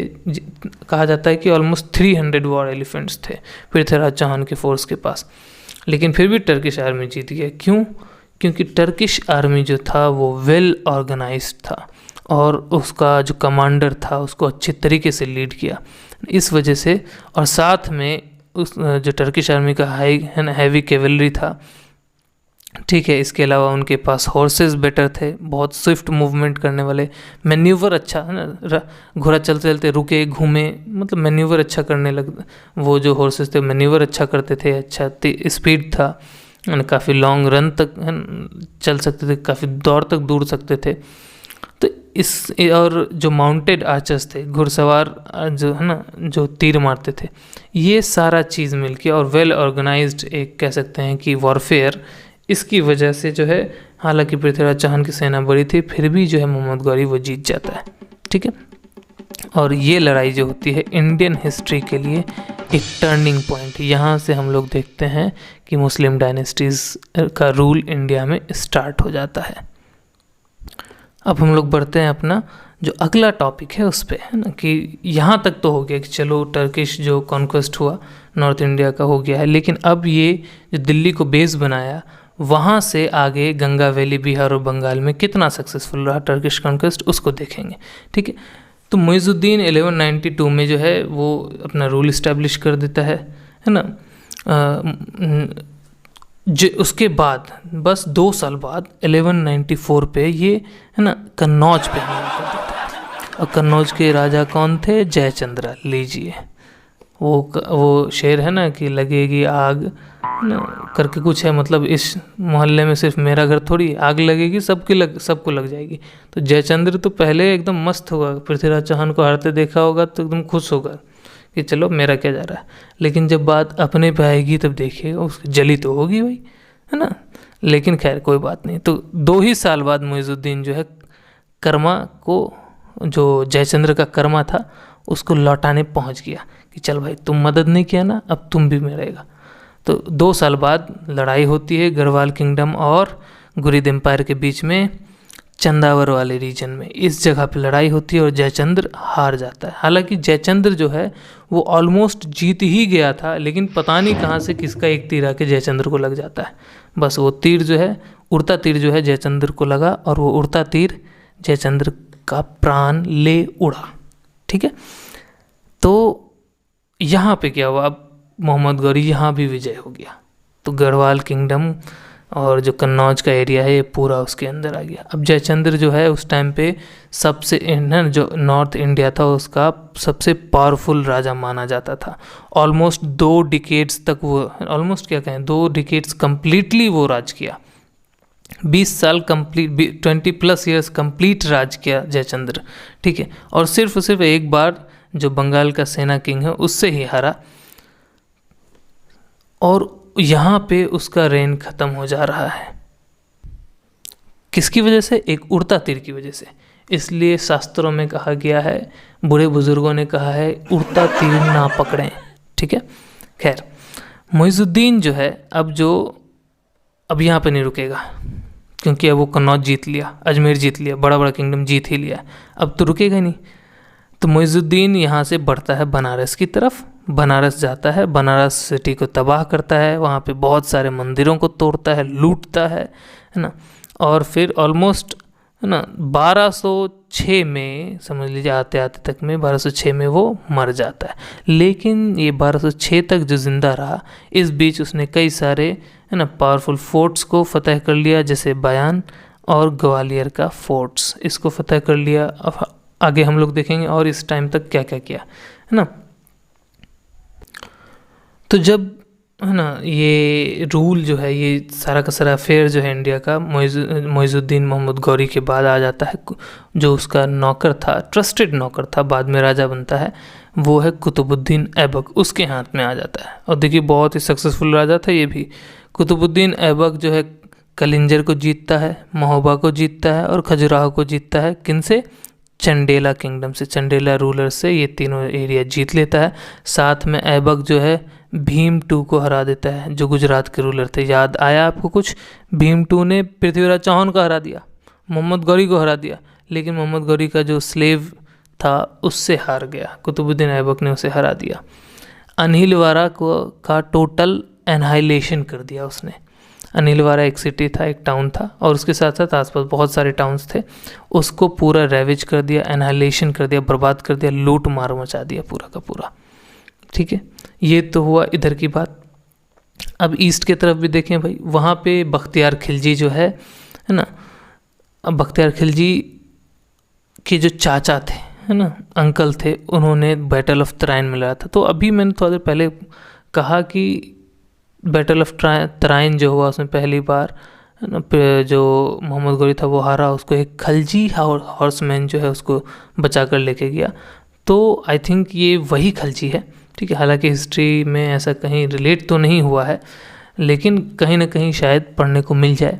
बहुत सारी हिस्ट्री की किताबें तो नहीं पढ़ी, बहुत सारे हिस्टोरियंस की पढ़ेंगे तो शायद कहीं ना कहीं ये मिल जाए कि वही खलजी जो बचा के मोहम्मद गौरी को लेके गया, उसी के, है ना, उसी को बाद में ऑफिशियल बनाया गया हो। फिर बख्तियार खिलजी जो उसका, है ना, नेफ्यू है, उसको भी ये इज़्ज़त मिला हो।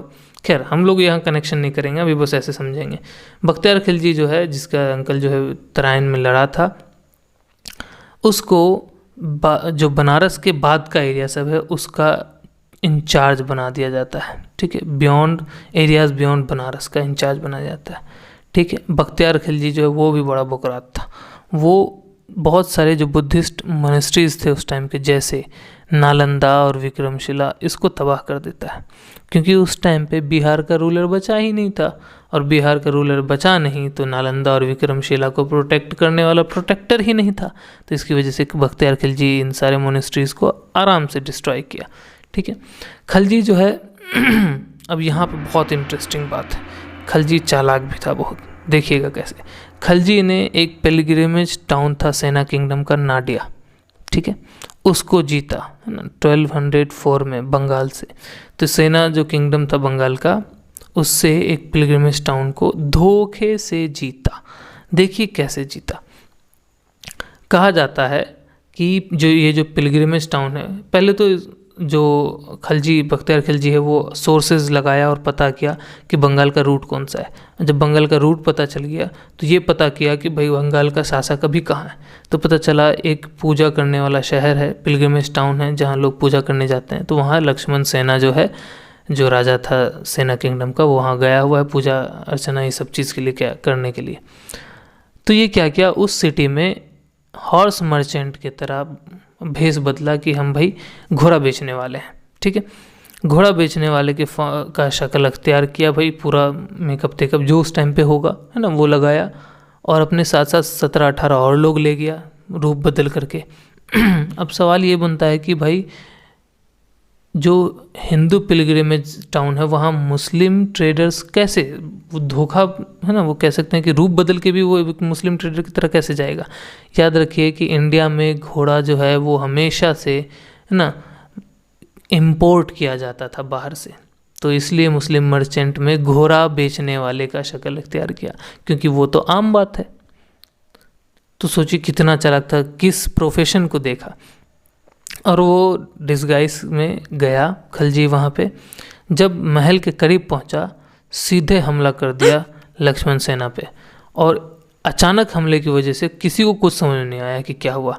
लक्ष्मण सेना को लगा कि भाई टर्की से आर्मी का पूरा आर्मी आ गया है ना, क्योंकि हो हंगामा हो गया, उसको लगा कि पूरा का पूरा आर्मी आ गया। बस वो वहाँ से उड़ गया, उड़ के चला गया सोनार गाँव, और सोनार गाँव में जाके रिफ्यूजी ले लिया।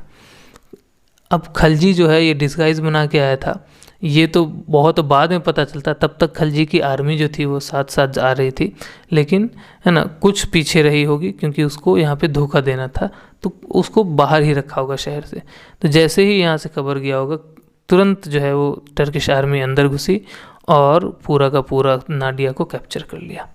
इसके बाद अब क्योंकि इस डर से लक्ष्मण सेना जो है भाग गया था कि वो टर्किश आर्मी आई है, तो वहाँ से खलजी जो है, जो सेना किंगडम का कैपिटल था लखनौती, उसको भी कैप्चर कर लिया। और लक्ष्मण सेना जो सोनार गांव गया होता, वहीं पे उसको छोड़ दे के तुम वहीं रूल करो गांव पे, उनको क्या लेना देना है।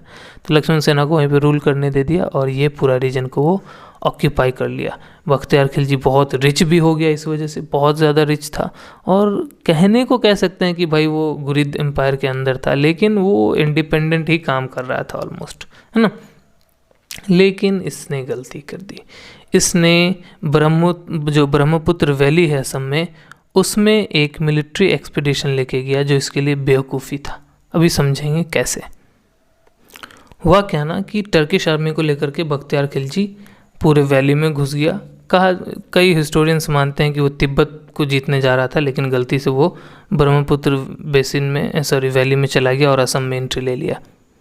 लेकिन खैर उससे क्या, आगे देखते हैं क्या होता है। ये ब्रह्मपुत्र वैली में गया और जो माघ रूलर्स थे वहाँ के असम के, उनकी जो आर्मी थी असमीज़ आर्मी, वो धीरे धीरे रिट्रीट करती गई, पीछे पीछे खिसकती चली गई कि आओ तुम कितना अंदर आ सकते हो। टर्किश आर्मी को पूरा अंदर आने दिया, और जब टर्किश आर्मी पूरा अंदर आ गई, चलते चलते थक गई, एग्जॉस्ट हो गई पूरे के पूरा। अब उसको लगा टर्किश आर्मी को अब आगे नहीं बढ़ सकते, पता नहीं चल रहा कहाँ जा रहे हैं, तो वापस होने लगा। तो किसी तरह का कुछ समझ में नहीं आ रहा उस आर्मी को, क्या होगा, कैसे हो रहा है, कहाँ जाना, कोई रास्ता वास्ता समझ में नहीं आ रहा है।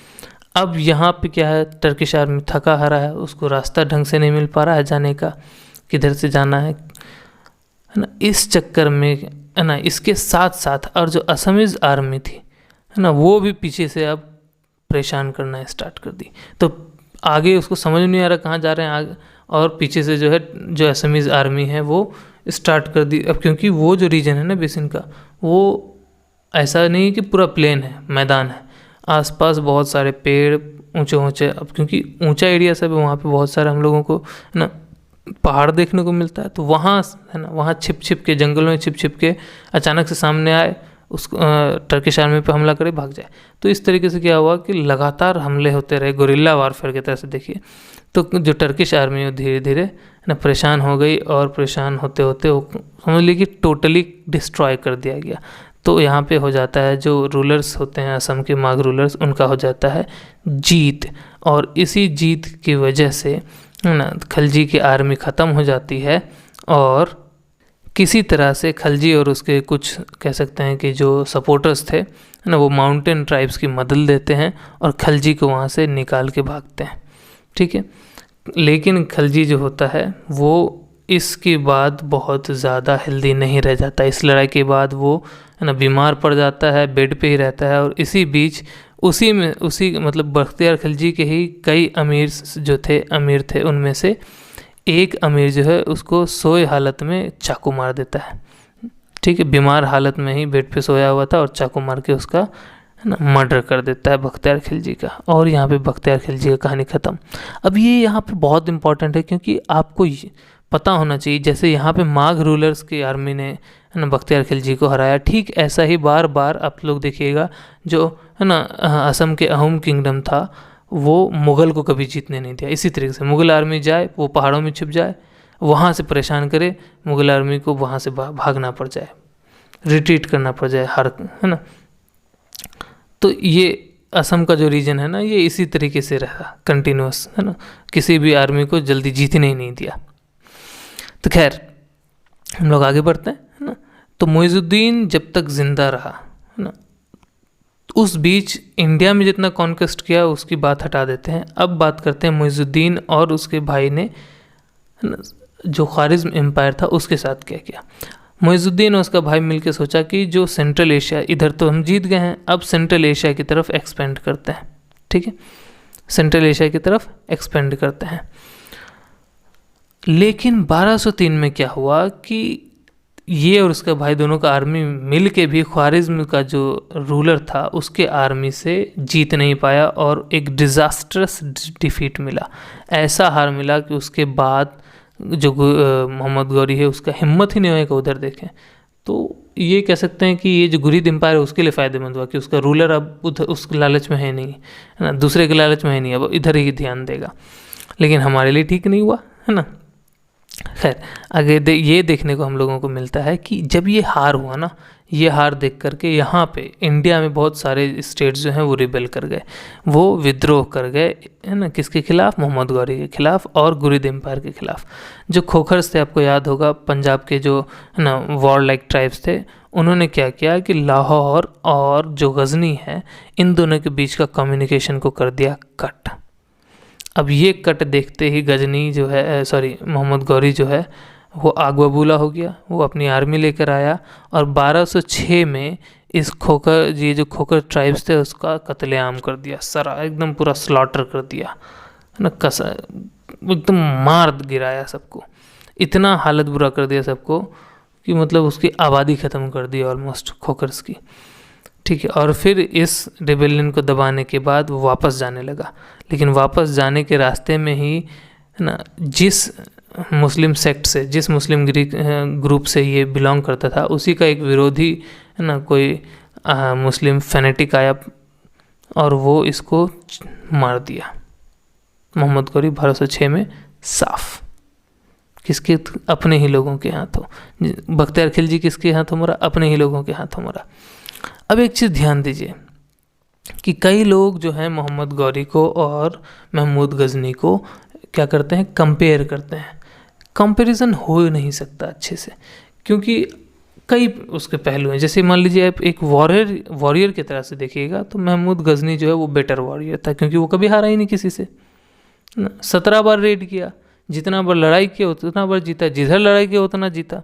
तो महमूद गजनी बेटर कह सकते हैं कि वॉरियर था मोहम्मद गौरी से। लेकिन महमूद गजनी जो है वो इंडिया पे रूल नहीं कर पाया, जबकि मोहम्मद गौरी ने इंडिया पे रूल इस्टेब्लिश कर दिया। इस पॉइंट ऑफ व्यू से मोहम्मद गौरी बढ़िया है, ठीक है। लेकिन दोनों का पॉलिटिकल मोटिव ही अलग था ना। मोहम्मद गौरी यहाँ पे रूल इस्टेब्लिश करने के लिए, अपना एम्पायर को एक्सपेंड करने के लिए आया, जबकि महमूद गजनी जो है वो सिर्फ और सिर्फ लूट मार करने आया, ठीक है। मंदिर तोड़ दिया, सिटीज़ मतलब तबाह कर दिया। ये तो इंटेंशन भी गलत था, है ना। उनका जो पॉलिटिकल और मिलिट्री मोटिव्स था, है ना, वही डिफरेंट था। तो कंपैरिजन, एक सही कंपैरिजन हो ही नहीं सकता, ठीक। और ये भी नहीं कह सकते कि भाई दोनों जो है इस्लाम को फैलाने के लिए आया था, बिल्कुल नहीं। दोनों इस्लाम के लिए नहीं आया था, दोनों अपने लिए आया था। क्योंकि अगर इस्लाम के लिए आता तो जितने भी रीजन्स वो जीता वहाँ पे किसी न किसी, ना, मुस्लिम शासक को लगा देता और वहाँ के सारे लोगों को टॉर्चर करता कि इस्लाम कबूल कर लो। लेकिन ऐसा देखने को नहीं मिला। वो ये सब के सब आते थे, लड़ते थे, है ना, जीत गए तो वहाँ पे जो रूलर को हराए उसी को अपने अंदर अधीन कर लिया और उन्हीं को रूल करने के लिए छोड़ दिया कि आप रूल कीजिए लेकिन हमको टैक्स देते रहिए। तो इस्लाम के लिए तो नहीं है, ये दिखावा करते थे ताकि लोगों का सपोर्ट मिले, लेकिन ये सिर्फ और सिर्फ अपने लिए आए थे, अपने लालच के लिए आए थे, ठीक है। और बाद में हम लोग देखते हैं कि इसी वजह से वो इस्टेब्लिश भी हो जाते हैं, ठीक है। लेकिन एक चीज़ और ध्यान दीजिए कि मोहम्मद गौरी या महमूद गजनी में आपको देखने को, महमूद गजनी जितना बड़ा आया जीत गया, मोहम्मद गौरी आया, हारा भी, जीता भी। दोनों के बीच ये है कि आपको ये देखने को मिलता है महमूद गजनी जो है वो करता क्या था कि वो इधर आया, इंडिया में रेड किया, फिर गया सेंट्रल एशिया में ट्राइब्स, जो टर्किश ट्राइब्स का हमला हो रहा था उससे लड़ाई किया, फिर इंडिया में आया, फिर यहाँ लूटा, फिर वहाँ गया, ये चक्कर लगाते रहता था। क्यों? क्योंकि एक तो यहाँ लूट मिल रहा है उसको, जिससे वो उधर डिफेंड कर सकता है, और साथ में यहाँ के किसी रूलर्स को एकजुट होने का मौका ही नहीं दे रहा था। यही गलती जो इंडियन जो स्टेट्स थे उन्होंने किया, उन्होंने टाइम दे दिया जो मोहम्मद गौरी है उसको। महमूद गजनी की तरह अगर वो करते कि वो रीग्रुप हो जाते, या कह लीजिए कि जो मोहम्मद गौरी उसको रीग्रुप होने का टाइम ही नहीं देते, तो दोबारा मोहम्मद जो गौरी आया था वो जीत नहीं पाता। खैर, बहुत सारा बात है, हम लोग आगे देखेंगे आखिर ऐसा क्यों हुआ। चलिए हम लोग अगले टॉपिक पे बढ़ते हैं।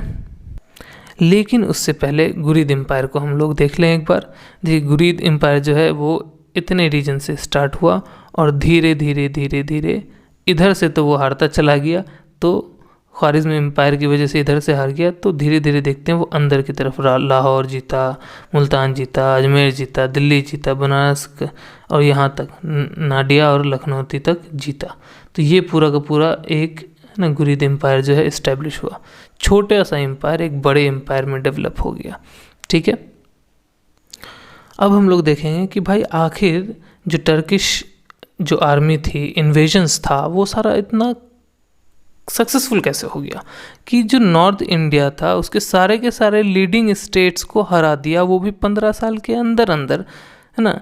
ये टर्किश आर्मी जो है आखिर क्यों इतना सक्सेसफुल रहा? तो सबसे बड़ा इम्पॉर्टेंट कारण था वो था social and political weaknesses of Indian states. जो इंडिया के अलग अलग स्टेट्स थे उनमें सोशल और पॉलिटिकल वीकनेस था, कमज़ोरी था। ठीक है, अब देखिए कोई भी स्टेट किसी बाहरी राजा से, बाहरी आर्मी से तभी हार सकता है जब अंदर कमज़ोरी हो, या तो अंदर उनके है ना आपस में ना बन पा रहा हो, या नहीं तो इकोनॉमिकली कमज़ोर हो, या उनका वेपन कमज़ोर हो। पैसा नहीं हो तो उनके पास ज़्यादा रिसोर्सेज नहीं है तो उस तरीके से कमज़ोर होगा इसलिए हारा होगा, या मान लीजिए ये सब हो है, सब चीज़ है, तो भी आपस में पॉलिटिकल यूनिटी, सोशल यूनिटी ना होगा, है ना। जैसे सोशल यूनिटी मान लीजिए कोई बाहर से राजा, जैसे कि मान लीजिए अंग्रेज़ आए तो क्या किए उन्होंने, बहुत ज़्यादा दिमाग लगाया, यहाँ के पब्लिक को भी एक दूसरे के खिलाफ भड़का दिया, है ना, डिवाइड एंड रूल। तो इस तरीके से वो बाहरी होने के बावजूद यहाँ पे कामयाब हुए। तो वैसे ही टर्किश आर्मी जो है यहाँ पे जो सोशल और पॉलिटिकल वीकनेसेस था, कह सकते हैं कि दो स्टेट्स या कई स्टेट्स का आपस में उसको बढ़ावा नहीं दिया, लेकिन उसकी वजह से जो कमज़ोरी था उसका उनको फ़ायदा मिला। ठीक है, ये नहीं कह सकते कि जो टर्की आर्मी था उनके पास किसी भी तरह का सुपीरियर वेपन था, है ना, कि ऐसा नहीं कि वो एटम बॉम्ब लेके आए थे इसलिए जीत गए, है ना, नहीं, बल्कि कई जगह पे हम लोग देखेंगे कि इंडियंस के पास बेटर वेपन था। जैसे कि मान लीजिए जो टर्किश बॉ था, है ना, वो एरोज़ को लंबे डिस्टेंस तक, तीर को लंबे डिस्टेंस तक छोड़ सकता था, लेकिन इंडियन बॉस जो था वो ज़्यादा डेडली था। इंडियन धनुष वो ज़्यादा डेडली था, बहुत एक्यूरेट, है ना, जो कह सकते हैं कि बहुत ही प्रिसाइज एम होता था। उस धनुष से अगर तीर मारा गया तो सटीक निशाना होता था। तो इंडियन धनुष ज़्यादा सटीक निशाना लगाता था, जबकि टर्किश धनुष लंबा निशाना लगाता था। लंबा लगे लेकिन ना निशाना जो है सही जगह पे लगे नहीं तो क्या फ़ायदा। तो इंडियन जो बॉस था वो इस मामले में ज़्यादा सुपीरियर था, यहाँ तक कि डेडली भी था, क्योंकि इंडियन का जो एरो हेड था, तीर का जो आगे वाला पार्ट होता है, हेड होता है, उसमें जनरली जहर में लगाया रहता था। तो किसी को एक तो घुसे तो ज़ख्म तो दे ही, साथ में जहर भी अंदर डाल दे। ठीक है, इसके अलावा हैंड टू हैंड कॉम्बैट करने के लिए जो स्वॉर्ड्स, है ना, तलवार होता है, शील्ड्स होता है, उस मामले में इंडियन स्वॉर्ड्स दुनिया में उस टाइम में, है ना, दुनिया में बेस्ट था, बेस्ट इन द वर्ल्ड। जो इंडियन स्वॉर्ड्स था, जो इंडियन स्टील का बना हुआ स्वॉर्ड्स होता था, वो सबसे ज़्यादा, है ना, कह सकते हैं कि डिमांड में था उस टाइम पे। तो इस मामले में भी टर्किश जो आर्मी है वो कमज़ोर में निकला। इसके अलावा इंडियंस के पास वॉर एलिफेंट्स का एडवांटेज था, जो कि टर्किश आर्मी के पास नहीं था। इतने, है ना, एडवांटेजेस होने के बाद भी जो 15 साल में ही इंडियन स्टेट्स को सारा साफ कर दिया टर्किश एम्पायर ने। ठीक है, रीजंस बहुत सारे थे। एक तो हम लोगों ने शुरू में भी देखा कि उनकी आर्मी ज़्यादा ऑर्गेनाइज थी, ये बात तो है ही, साथ में अभी और देखेंगे। जो टर्क्स थे उनके जो हॉर्सेस थे, जनरली ये जो वॉर होता था ना, ये कैवलरी का होता था वॉर, है ना। किसका जो कैवलरी है वो ज़्यादा फास्ट है, ज़्यादा एक्यूरेट तीर मार रहा है, ज़्यादा मैन्यूवर्स दिखा रहा है ना, हिट एंड रन कर रहा है, मारा फिर आ गया, लेफ्ट फ्लैंक में जाकर के उधर मारा, फिर राइट में आकर के मारा, सेंटर को चीरते गया, पीछे से आके मारा। तो जितना मूवमेंट फास्ट होगा उतना ज़्यादा अटैक कर पाएगा। तो टर्क के जो, है ना, टर्किश आर्मी के जो हॉर्सेस थे, है ना, वो ज़्यादा मजबूत और स्थिर होते थे और बहुत ही, है ना, कह सकते हैं कि तेज़ी से एक जगह से दूसरी जगह मूव कर सकते थे। जबकि जो इंडिया में हॉर्सेस इंपोर्ट किए जा रहे थे वो इनके मुकाबले उतने ज़्यादा स्विफ्ट मूवमेंट नहीं दिखाते थे। ठीक है, तो हम कह सकते हैं कि उनकी जो आर्मी की जो सोशल और ऑर्गेनाइजेशनल कह सकते हैं कि स्ट्रक्चर था ना, जो टर्किश आर्मी का था वो इंडिया से ज़्यादा सुपीरियर था। ठीक, इसका कारण क्या है? इसका कारण ये है कि जो इंडिया में जो फ्यूडलिज्म का ग्रोथ हुआ है ना, इसकी वजह से क्या हुआ, एडमिनिस्ट्रेटिव और मिलिट्री स्ट्रक्चर जो था इंडियन स्टेट्स का वो कमज़ोर हो गया। क्यों? क्योंकि अब मिलिट्री के लिए, एडमिनिस्ट्रेशन के लिए एक रूलर को अलग अलग है ना जो चीफ्स हुआ करते थे उनके ऊपर डिपेंड करना पड़ता था, और ये जो चीफ्स होते थे आपस में लड़ते रहते थे, बहुत कम ही ये कोऑर्डिनेशन करते थे। ठीक है, इसकी वजह से क्या होता था कि इनके द्वारा जो सप्लाई किया गया आर्मी है वो आपस में मिलकर लड़ते ही नहीं थे, बहुत कम एक साथ लड़ते थे मिल करके, है ना। और लड़ाई जैसे ही ख़त्म हुआ तुरंत डिस्पर्स करके अपने अपने एरिया में चले गए। अब ये भी नहीं देख रहे कि मान लीजिए लड़ाई हम मतलब इधर से सब मिल के लड़े, ठीक है, और मान लीजिए टर्किश आर्मी को लगा कि अब हार रहे हैं, वो पीछे चला जाएगा। हो सकता है ये उसका टैक्टिक्स हो कि वो क्या कर रहा है, पीछे खिसकता जा रहा है ताकि मेन आर्मी में से है ना कुछ पार्ट जो है उसको पता नहीं चले कि बस कहाँ तक रुकना है, वो बढ़ता चला गया, अकेले घेरा के उसको मार देगा, अकेले घेर के। ये टैक्टिक्स भी हो सकता है। तो वो जब मान लीजिए टर्किश आर्मी पीछे चला गया, अब इनमें से बहुत सारे चीफ के द्वारा जो आर्मी कंटिजेंट आया होगा, फौज आया होगा, उसको लगा वो हार तो गया, वो हार के भाग रहा है, भागो भागो भागो, है ना, चिढ़ा रहा है पीछे से, चिढ़ाते हुए ये लोग भी निकले, चलो अब घर चलते हैं। टर्किश आर्मी वहाँ पर बैठ के चुपचाप इंतज़ार कर रहा होगा कि बस इसका आबादी कम होने दो। जैसे ही 2-3 चीफ का आर्मी वापस हुआ, इतना दूर हो गया कि अब वापस आ नहीं सकता वो जल्दी लड़ने के लिए, या उस तक खबर पहुंचने में टाइम लगेगा, बस टर्किश आर्मी तुरंत हमला कर दिया, 1-2 दिन के अंदर अंदर वापस हमला कर दिया और इस सारे को साफ कर दिया। तो इस चक्कर में क्या हुआ कि ज़्यादा नंबर होने के बावजूद, ज़्यादा बेटर वेपन होने के बावजूद आपस में बना ही नहीं है किसी का, तो कैसे डिफेंड कर सकता था, इसलिए 15 साल के अंदर अंदर सबको हरा दिया। ठीक है, इसके अलावा ना टर्किश आर्मी का जो टर्क्स थे है ना, उनका जो ट्राइबल स्ट्रक्चर था, जैसे कि ग्रोथ ऑफ इकरा सिस्टम और खलीसा सिस्टम, है ना, इसकी वजह से वो लार्ज स्टैंडिंग आर्मी एक जगह पे रख सकते थे, जो जहाँ मन तहाँ जितना टाइम के लिए चाहे मूव कर सकते थे। इंडिया में ऐसा नहीं हो सकता था। अब ये इक्ता और खलीसा सिस्टम है कि इसको समझिए। इक्ता सिस्टम जो है ठीक हमारा वो ग्रांट वाला, लैंड ग्रांट वाला सिस्टम की तरह था कि हम जो है जो ऑफिशियल्स हैं उनको पेमेंट नहीं करेंगे, उनको क्या करेंगे, उनको लैंड दे देंगे, आप इनके रेवेन्यू से कमाएं। ठीक है, ये था इक्ता सिस्टम। और खलीसा सिस्टम जो था ये यहाँ पे थोड़ा अलग है।